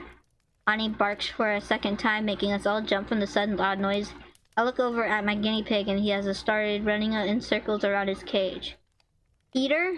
Henry looks over at him and sees the small animal running in circles too. What's going on? I move closer to Anna, all 3 of us smushed into the corner as Annie continues to bark at the door.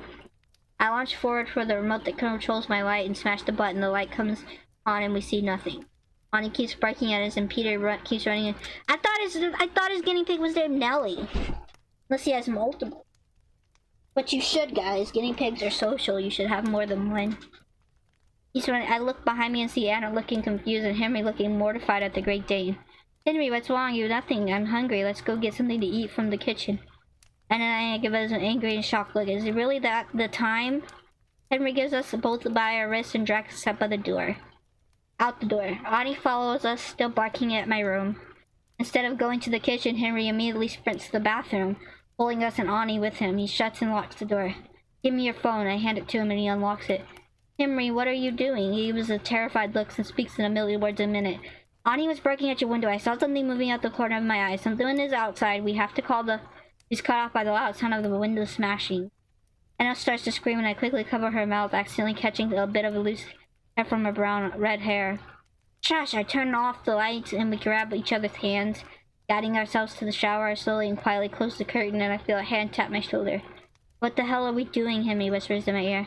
We can use the water from the shower as a weapon if he comes in here before the cops come. I grab the shower head and we all sit. What is the water gonna do? Make him wet? And we all sit against the inside of the tub, Ani inside next to us. I pick up my phone and Anna has her hand on the handle, ready to turn it to boiling hot water. I dial the number on my phone, but quickly shut it off and freeze when I hear footsteps somewhere outside. Steps past the door and fade away as I turn my phone back on. I can hear Anna breathing heavily and Henry's nails stinging my arm. I swear he's about to draw blood. I dial the number again, 911, and put the phone to my ear. 911, what's your emergency? I hear the operator on the other side. Please send help. Someone broke into our house and my parents aren't home.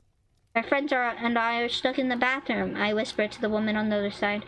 Okay, sweetie, what's your address? I'll have it dispatched to your location immediately. I hear the footsteps coming. 3958 Green Peril Drive. Please come quick. I hear her start to say something else, but I quickly hang up as I hear someone rattling the doorknob. Ani starts to whine and bark. I stand to pull Anna up with me as we hear a loud smash and the door creak open. I can feel my heart pounding. Please work. Anna points the shower head away from us and turns on the water. I can feel the heat coming from 2 feet away. Why does this keep popping up? Go away. I hear footsteps coming closer as well as a low menacing laugh. I see something and feel Henry stand and let go of me. It all happens in a blur. Anna sprays the intruder's face with boiling hot water. I hear her run behind us. We all bolt down the stairs and I see a flash of blue and red lights out the window. Henry pushes the door open and we're greeted with 2 policemen. Whoa, whoa, the first cop holds on to mine and Henry's shoulders. Are you two okay? Henry starts speed talking. No, we aren't. There's someone in the house and we hid in the bathroom and I cut him off by gripping his arm. It's my turn to be terrified. What do you mean to? Both cops gave us a weird look as I turn my head. Where's Anna? Henry turns and tries to run back into the house again, but gets held back by a cop. The second shorter cop walks to the house, gun in hand. After a few minutes of arguing, yelling with the taller cop, the other walks out. All clear, there's no one in the house. I look at him with the wide eyes, fear turning into anger. I run past him and through the house back to the bathroom. Anna isn't there and the floor is dry. She sprayed the water at whoever was there. The walls, floor, and mat should be soaked. I hear Henry run behind me. What the hell? We run back to the bedroom. My movie is still playing. The candle is still there. All the cans exactly where we left them. Ani was sleeping on the bed and Peter was eating his food. Even the window was fixed. What the fuck? I tried to think of what to prove what happened. What would prove Anna was here with us? How did the window get fixed? How is the bathroom dry? Where is Anna? The text. I look over at Henry confused. What? The text, Aaron? Then it hit me. We had a group chat full of messages about planning this with Anna. And pictures from tonight. We open our phones and run back to the cops. Look, Anna was here with us. Open the photo the 3 of us took with Ani laying with us just a few hours ago. Smaller kid gives us a look of realization. That's the girl I saw walking out of the house. What? Suddenly a random girl with bright red hair and green eyes runs up to us and practically knocks me over with a hug. Aaron, Henry, there you are. What's going on? Why are the cops here? I back up, almost tripping from the doorframe with Henry following. Who the hell are you? Smaller girl gives us a weird look. I'm Anna? This is a prank? You know I hate pranks. Puts on a pouty face and crosses her arms as Henry and I share a look of disbelief. Anna lives off pranks like air. Are you two okay? We both look at this phone screen. Anna isn't in the photo. She's replaced with this fake Anna. If you had never met her, you wouldn't see a problem. She looked like the exact opposite of Anna. Her usual raven hair, black braids, dark skin, and green eyes were gone, replaced with blonde ponytail, fair skin, and gray eyes. I scrolled through all my photos. All of them with Anna are replaced with this random girl. I look up at her as Henry rings my phone and frantically searches through the photos for a trace of Anna. She turns to the cops. I'm very sorry they called you, kind folk. Have a good night, she. Anna would never say that. She has more of a sass than anyone on the planet. The cops wave us goodbye as they drive off, and Anna walks into the house and closes the door. I'm gonna go brush my hair. It's a mess. You still have that brush in your bathroom drawer, right? I nod my head. My jaw still dropped. Henry and I watch as she smiles and runs upstairs. What happened to Anna? Henry panics as the thing leaves. That's one sassy lady, huh? Yeah, very sassy. What happened to Anna? Anna, Henry panics as the thing leaves to my bathroom. I don't know, Henry, but we won't figure anything out with you panicking the whole time. You need to calm down. He looks at me with an angry expression. Calm down? Calm down? Our best friend is missing and replaced with this random girl we've never met. How are you relaxed at a time like this? I groan. Look, I'm sorry, but we don't have time to panic. Let's go spy on her and see if we can find out what she... I pause. It is. We share a look and walk towards the staircase, careful not to make any noise when walking up. We walk down the hall hand in hand, ready to run and peek into the bathroom. Anna turns the second we look, making us jump. Hey, are you guys sure you're okay? We both look in horror at her reflection. It's Anna. She looked terrified, her eyes red like she was crying. The thing in the front of us smiles. Don't be afraid, her voice is so calm, it's eerie. I hear Henry breathing get heavier as I struggle to breathe slightly myself. You'll be with her again. She puts her hand to our foreheads, and the last thing I see is the red glow before everything goes black, hearing the sound of Henry's body hitting the floor. My head feels like someone smashed a glass over it. The only thing I hear is the ringing in my ears. I open my eyes. I'm in a dark room. I can't see or feel anything but the humid air around me. I spin in a circle, trying to see something other than darkness. When I see what looks like a window, I recognize it. As I realize what I'm looking at, I start to scream. It's my bathroom. Everything is normal. Bath towels are hanging on the door. The soaps are on the counter. Only one thing that was out of place was a girl staring back at me. Her brown hair flowing down her shoulders. Her blue eyes staring back at me. Flashing with my ginger double braids and brown eyes. Next to her was Henry, his fluffy brown hair now flat and blonde. Anna next to him. I heard her whisper, tears streamed down her face. I am so thankful for Anna's vessel. Tell her thank you for me, will you? Credit Ashton Kutcher.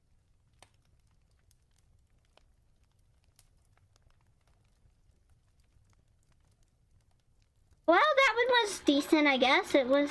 He's angry, yeah. That one was alright. Not as good as the other ones, but it was okay. Alright, I'm trying to think. Was okay. Yeah, it was okay. Wasn't bad, but it was... I don't know, it was a little different. I don't know. Should we read another one? Did we read another one, or should we call it a night? Did you enjoy yourself? Yeah, I did. I did enjoy myself quite a bit.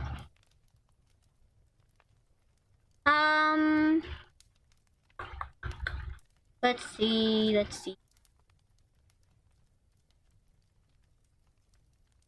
That's good. Yes, it is good. It is good. It is good. Very good.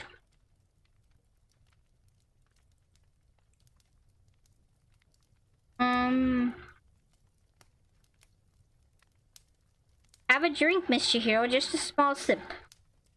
Okay. Okay.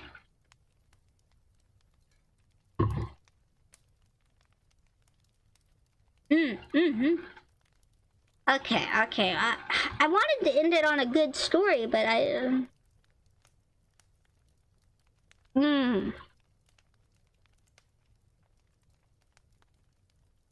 Does anybody have any creepypasta recommendations before we end? Any, like, good stories you think that we should read? You could watch a scary story on YouTube. I could do that.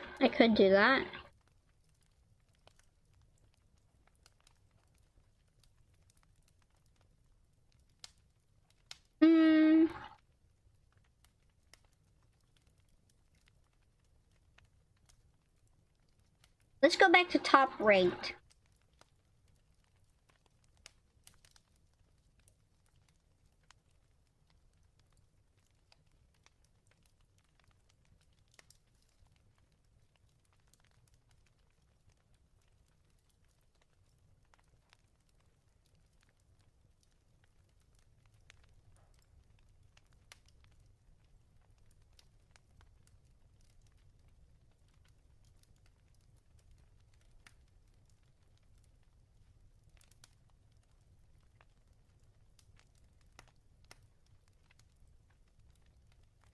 We'll read one of the top ranked.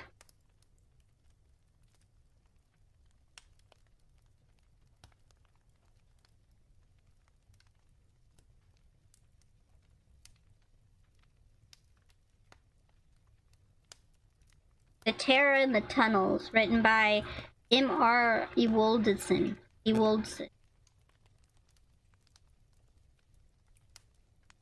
I have two very unusual keepsakes on one of my mini bookshelves. One is an empty glass vial, the contents of which dried up a long time ago. The other is an unusual metallic nugget. When I have visitors and they inevitably begin to pursue my bookshelves, I am most often asked about the piece of metal. In answering a story about STDs.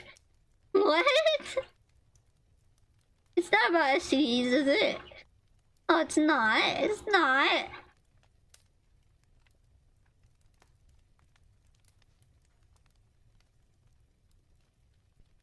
Okay, alright. About the glass vial, I do this because I start by telling them about the glass about the glass vial. I do this because they both came from the same experience. And I cannot tell one without telling the other. In my senior year of college, I had encountered what I thought that I will never forget. My college campus had a series of underground maintenance tunnels. Once a year, it was my job to enter the tunnels and clean them. In most places, they were little more than crawl spaces, save for a few more open areas. Spending a few hours in a claustrophobic darkness with only roaches, rats, and abnormally large toads for company was not ideal. In hindsight, it wasn't so bad at all. Rather, it wouldn't have been if not for the circumstances. Spiritual transmitted okay. I realized something was off when an hour passed and I hadn't spotted a single rat. Normally I would have spotted at least 7 of them in the first half hour. I counted my blessings and continued to scrub the floor, sending a small horde of roaches scurrying up the walls. There were still plenty of disgusting critters keeping me company down here, so I decided not to let the absence of rodents concern me. As I crawled forward in the tunnel, my fingertips touched something that went skittering across the darkness. Curious, I scanned the tunnel ahead with my flashlight beam, hoping to catch a glimpse of what I had hit. My eyes caught a flicker of movement to my left, and just as the object rolled onto the wall, I reached out and plucked it up, turning it over in my hand. It was a small glass vial. The surface was badly scuffed. A few patches of dried yellow paper were all remained of what had once been a label. The vial's stopper was missing, probably hiding in some other dark corner of the tunnel system. What interested me the most about the vial was the fact that it wasn't empty. There was a thin blaze of liquid inside, clinging to the glass. The liquid was a bright purple color. It reflected in the light from my flashlight and seemed to faintly glow. I had seen plenty of strange things down here in the tunnels, but never anything this unique. I wrapped the vial up in a tight, spare rubber glove and slipped it in my pocket. Yo, Mousy! I don't know how to say your name. I cleaned the tunnels for another hour before I heard the sound. Someone was moving the tunnel above me. I could hear the shuffling of hands and knees against concrete. Assuming it was my coworker, and realizing that I was running low on cleaning fluid, I called him on the radio. In team 1 to 6, I said, using our radio call. Silence. The shuffling over my head stopped abruptly, and a moment later he responded, "Go for 6. Did I borrow some of your cleaner? I'm in the tunnel below you." Several seconds passed before my coworker replied, "I'm not in the tunnels, 21. I'm up in the shop." I furrowed my brows, instantly confused. If he was in the shop, then who was in the tunnel above me? 21 to base, I said, hailing the maintenance office. "Go for base," came the reply. "Is anyone else working in the tunnels today?" There was silence for a brief moment. It felt much longer. "Negative. It's just you in there, 21. My throat dried up. "Copy," I managed to croak back. The shuffling above me stopped. The tunnel was eerily quiet. No chirping of roaches, no croaking of toads, no scurrying of rats. I still hadn't seen a single rat down here. Remembering this, I calmed down. I figured that maybe there had been a cat or something in the tunnel above me. There were plenty of cats on the campus, and sometimes they went into the tunnels to hunt. It was easy to let one's imagination run wild in the dark, damp tunnels. I delved deeper into the tunnel, scrubbing the walls squeaky clean as I could. The wall was filled with scent of lemon, which fought back against the less pleasant smells that lingered down here. I took a deep breath. The air made me gag. There was some other odor down here, besides the lemons and the stench of underground critters. I inhaled through my nose less eagerly this time. My nostrils burned. The smell was unmistakable. Something dead was nearby. The ceiling had risen overhead. Most people would have had to duck their heads to walk in the space. I'm not much taller than 5 feet, so I was able to walk upright. The tunnel led out an open area where it intersected another tunnel, so there was more room to move around. I swept the room with my flashlight beam, following my nose to find the source of the wretched stench. My search didn't last very long. In the corner of the room was a dead cat. Under regular circumstances, this would not have been a surprise. As I said, cats come down here all the time to hunt rats. Sometimes they get lost and never made it back to the surface. This particular cat hadn't gotten lost. The cat lay on its side. A swarm of greedy flies buzzed around the carcass. Oddly enough, the cat didn't look like it had been dead for very long. On closer examination, however, my stomach heaved. The cat's belly had been split open, and most of its internal organs were missing. I stared perplexed at the macabre sight before me. What would have done this? I had heard of coyotes pregnant cats around campus, but I'd never heard of coyotes getting into the tunnels before. Nevertheless, the evidence of some grisly predator's presence in the tunnels lay before me on the concrete floor, covered in flies and smelling of decay. And yet I wasn't certain. There was something about the wound that unnerved me. It didn't look like it had been torn open. Tears in the cat's flesh seemed to clean. However, to keep my hands far away from the gaping wound, I lifted the dead cat and slapped the carcass into a trash bag. The swarm of flies buzzed around my arm and face, but a few quick sprays from the cleaner fluid dispersed most of them. I kept my eyes on the tunnel, looking for signs of whatever animal had done this. There was no sign of claw marks or bloody tracks anywhere nearby. Something on the wall, however, caught my eye. I stepped forward to examine the concrete wall of the there was a smear of liquid that caught the light from my flashlight. At first I thought it might have been blood. It was much too bright to be blood. The color was wrong too. My hand dipped into my pocket where the wrapped vial rested snugly against my leg. The smear was purple, just like the remnants in the vial. It seemed to absorb the light and hold it within. I ran my hand over the smear, which probably wasn't the best idea. When I did, I noticed something unusual. Everything down here was damp and warm, but the liquid was cold to the touch. I rubbed my fingertips together, feeling the texture of the strange substance. It was thick like a layer, like syrup or oil, and just as sticky. I looked around for a pipe or something to wipe it on, and settled for the wall. As I continued my work, I noticed an unusual sensation spreading through my fingertips. They felt tingly and spiky, like when an appendage falls asleep and you have to smack it around to make the pain stop. I wondered if the purple goo was some kind of chemical the other teams used down in the tunnels. I had seen it before, but it was possible. I've never seen it before, but it was possible. 21 to base, I said to the radio. Go for base, came the reply. I found this weird purple goo down in the tunnel and got some on my hand. Can you see if anyone knows if it's dangerous? 10-4. Thank you, I said gratefully as I continued into the tunnel ahead.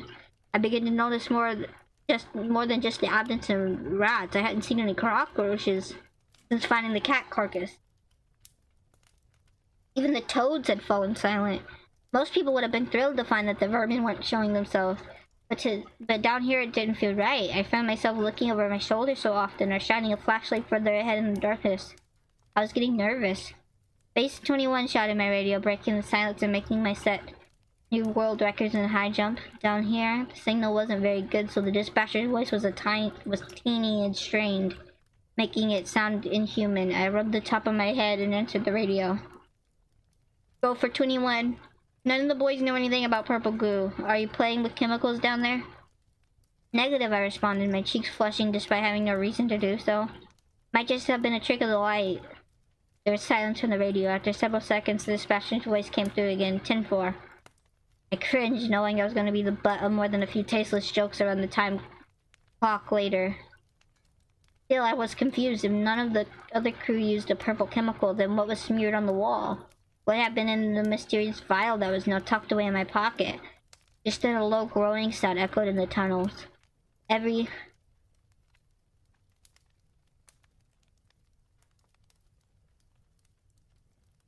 was damp. Guess it took place in Netherlands, Florida, or England then. Well, it could have, I guess. It never really said, did it? Every hair on my body stood up as I pointed the flashlight ahead into the darkness. The tunnel was empty. It was completely empty. No roaches scattered in the light, no toads went hopping into hiding, and par for the course, no rats scurried madly away. Space had assured me I was alone in the tunnels. They had no idea how right they were.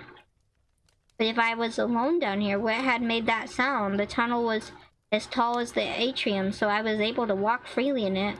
I left my cleaning supplies behind and walked forward through the tunnel, keeping my flashlight trained directly ahead. As someone with fascination for the supernatural, I had seen a lot of monster videos on the internet. I recalled several such videos where creatures were allegedly filmed in the tunnels. Creatures with glowing eyes and slender bodies. I could imagine one such creature in one of the adjacent tunnels, inching its way forward, searching in the darkness for its next meal. I imagined the long, sharp talons scraping over stone and large, glowing eyes peering into my soul. I imagined the creature raising its wickedly sharp talons and letting out a blood-chilling wail, right before raking my face open. A second groaned through the underground tunnel, this one much louder than the first one. I nearly dropped my flashlight in fright. I tried to think more realistically. There was no monsters in these maintenance tunnels. I'd been in here 1,000 times before. I'd never seen anything that unnatural, let alone supernatural. There must be some kind of animal down here with me, I told myself. Probably the same thing that ate the cat. I tried to ignore the voice in the back of my mind as it whispered something else, but it didn't eat the cat. Hello, I called. The protagonist of a horror film. The concrete walls gave no answer. Like the protagonist in a horror film, but the concrete walls did not answer.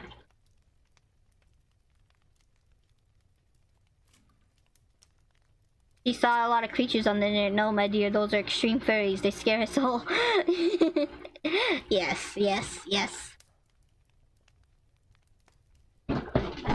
As anyone in my position would have, I was getting very, very scared.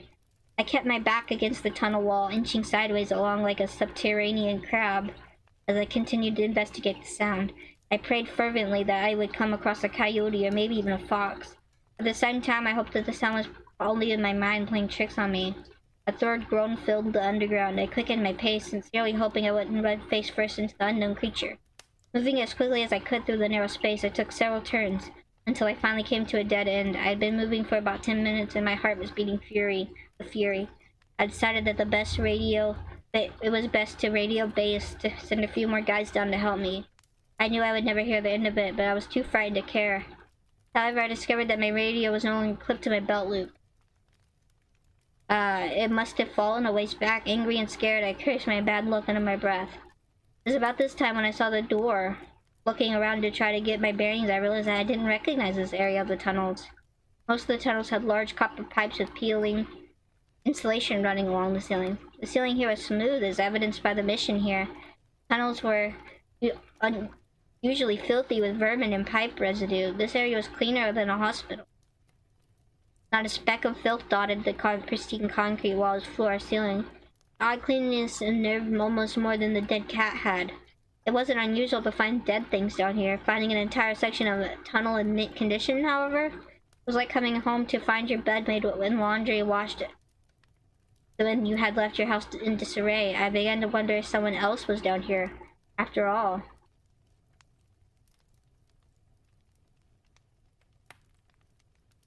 Hello, I called into the darkness. The darkness gave no answer.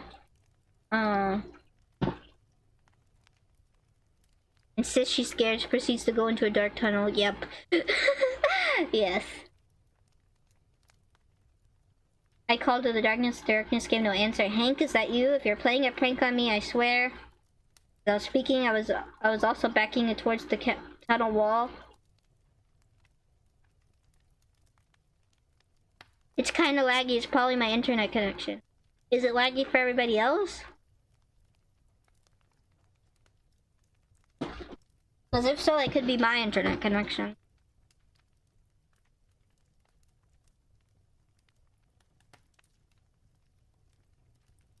None at all. Okay.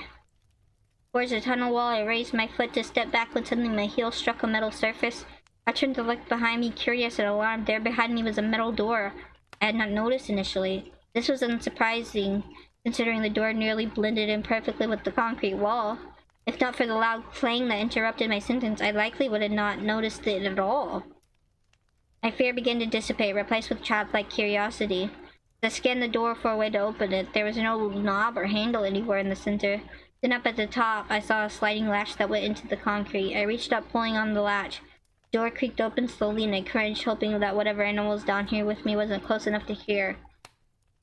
I shined my flashlight through the door, and what I saw forced my jaw open. There was a room on the other side of the door, with 3 tables pushed up against the wall. Each table had something different on top of it. To my left, the table was covered in jars. The jars were filled with all kinds of strange things.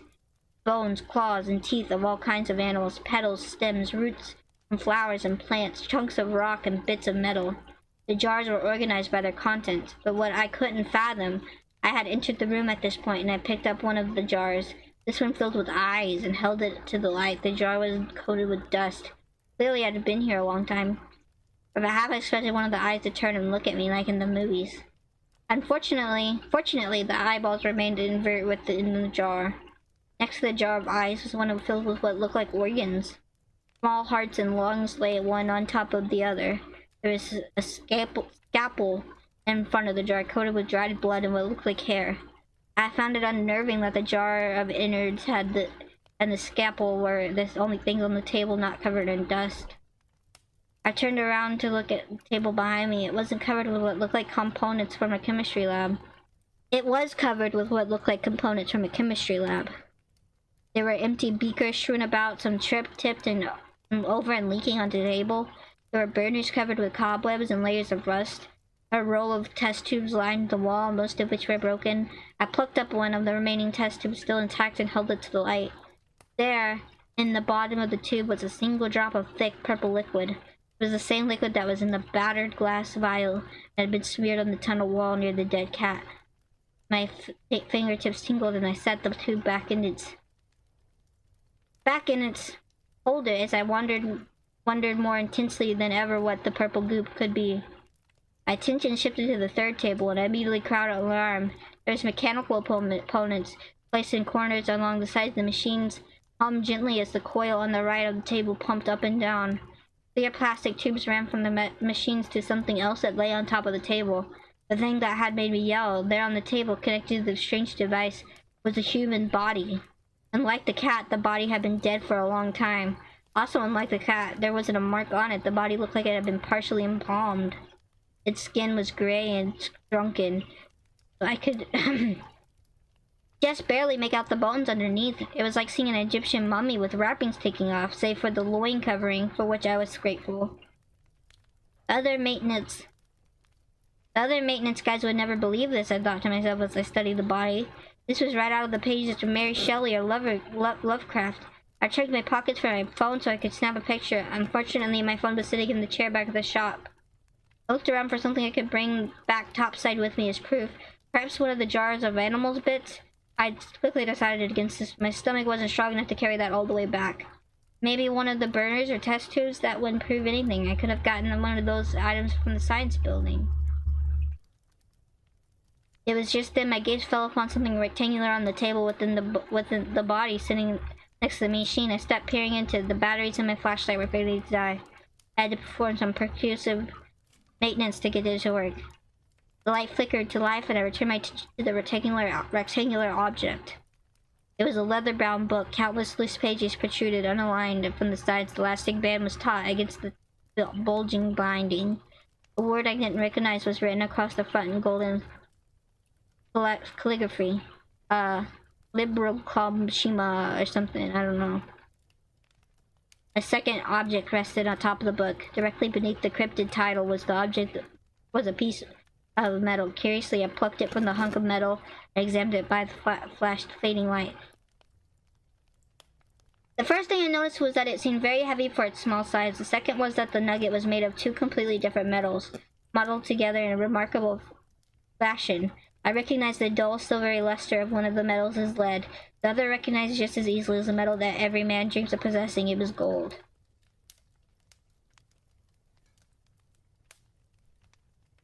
Okay, this story's long, guys. But, we'll keep reading.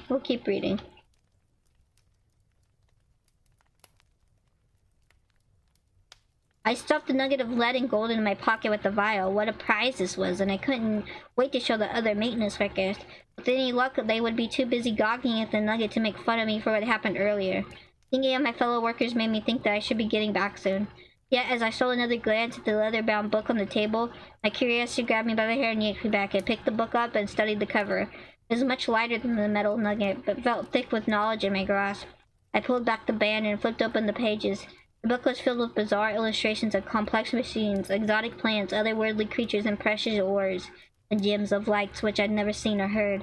The notes were in English and another language that looked like Latin. I didn't bother to read the English ones. I did, however, scan the titles of the sections, which were just bizarre as the illustrations. The refining of mundane metals, the humors of various monstrosities, flora of Redden, the creation of care of homunculus, the elixir of life, and a host of other just as fantastic. I couldn't believe what I was reading. I knew enough from speculative fiction novels to recognize the subject matter of these titles. For finding mundane metals, creating elixirs of life. This was an alchemist's journal. Could it possibly be real? I wanted to read every word of the book it had to say, but there would be no time. My thoughts were shattered by a familiar sound from the hallway. A long, low moan crept from the outside. My skin crawled like a horde of roaches. It was very near, most likely out in the hall. I clutched the book to my chest, looking around the room for a place to hide. Footsteps from the hall made my heart quicken. In a mad rush, I pulled the cloth from the chemistry table and dove beneath it. I pulled my legs in front of my chest and walked myself until my rear hit the wall. I realized that I'd left the flashlight on. And I flicked it off just as the metal door creaked open. Something stomped inside. I listened carefully, praying that the animal didn't know I was here. The jars on the table across me clinked and shifted. I furrowed my brow. Why would an animal be messing with jars? Still asleep, muttered a deep, bubbly voice. Always asleep. My breath caught in my throat. I nearly choked. It wasn't an animal at all. There was a man down here with me. Somehow I found this exponentially more terrifying. Was this the alchemist who had written the journal? Was this his laboratory? I decided immediately that I needed to get out of here as fast as possible. I listened even more carefully. If I had a shot, I was taking it. Sorry, kitty, muttered a voice in tandem with the sound of a jar being opened.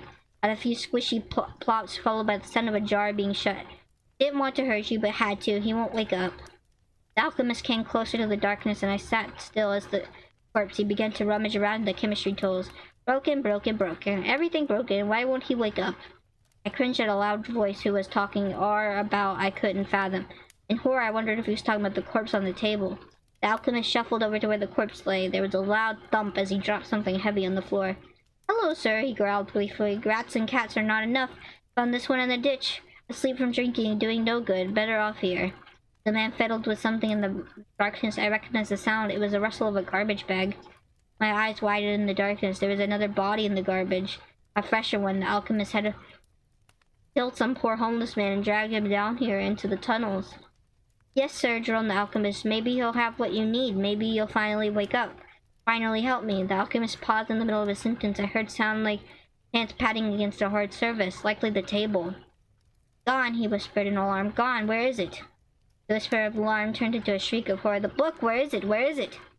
I took this as my chance. Hugging the book close to my chest, I bolted forward in the darkness. My shoulder slammed painfully against the metal door, but pushed it open successfully. Through the tunnels as fast as I safely could, ducking my head in the void, smacking into any pipes.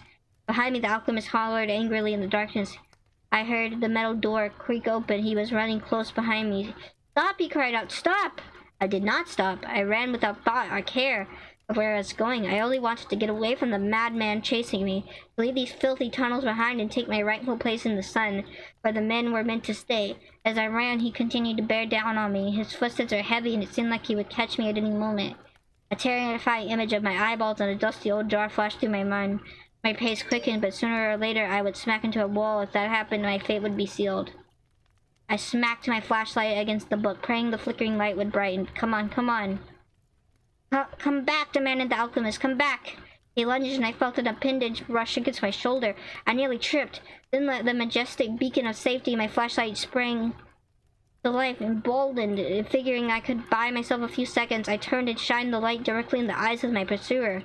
He stopped immediately, crying out in agony and shielding his eyes with his hands. He couldn't see the bright light.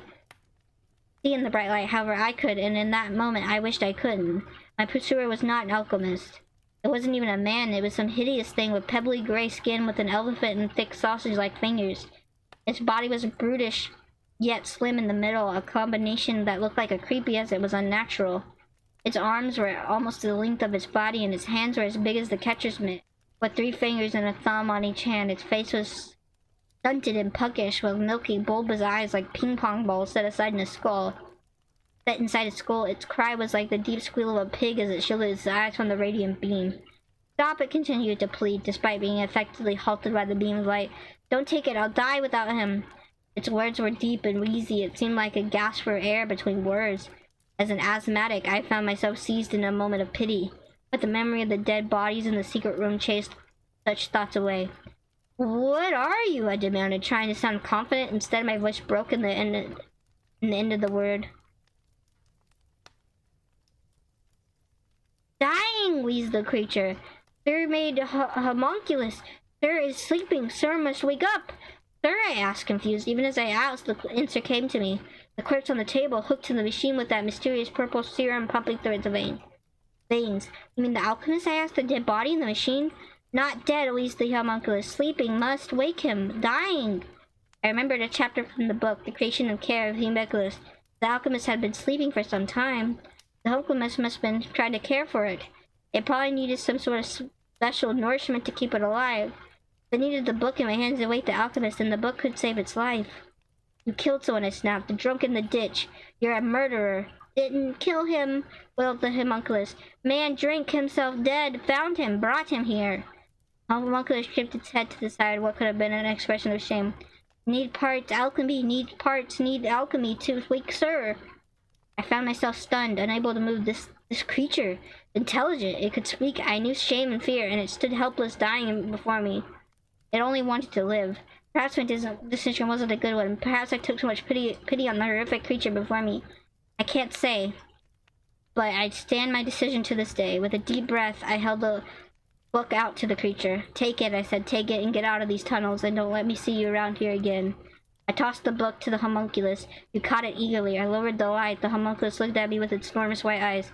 "I promise," it whispered. "Thank you." With that, the creature turned its back to me and hobbled back in the direction of which we had come. This is where the account ends when I'm about to vial the nugget of my bookshelf. Some who hear this tale shudder in horror in the telling of it. The others simply scoff and reply with "Fine, then don't tell me." I went back to the tunnels after that to see if I could find the door. I did find it, but when I opened it, everything was gone. The jars were gone, the tools were gone, the tables were gone, the machine, the body, the homunculus were gone. The only thing I found was a note taped to the back of the wall where the mummified body had rested. Well, I displayed the vial and nugget in a prominent place on my bookshelf. I have kept that note hidden away in a drawer with hundreds of other secrets, and I've never told anyone about this note. This account, however, would not be complete without it. To the tunnel worker, please keep what you know to yourself, and enjoy the nugget of refined lead. It should make for an excellent conversation starter. VR. Okay, that's the end of the story. That's it. That's the end. We finished it. Ooh, that was a long one. Okay, guys, I think that's it. I think that's the end. That's the end of the stream. That was pretty long. yeah, it was pretty long, I guess. Okay. Thank you for the stream, Chihiro. Of course. I'm very happy. Tired, XD? A little bit. But I'm fine. Okay, let's see. Who's online to raid?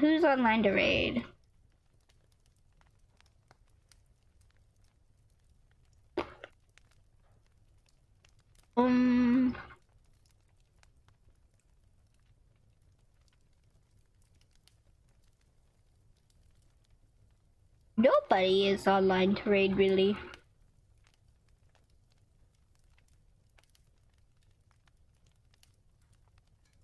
Yeah, it is a little horse. Take care now, little goat. Thank you, I guess. I guess we'll just end the stream then. Bye, guys. Thanks for coming. Thank you. I appreciate all of you so much. Have a good holiday.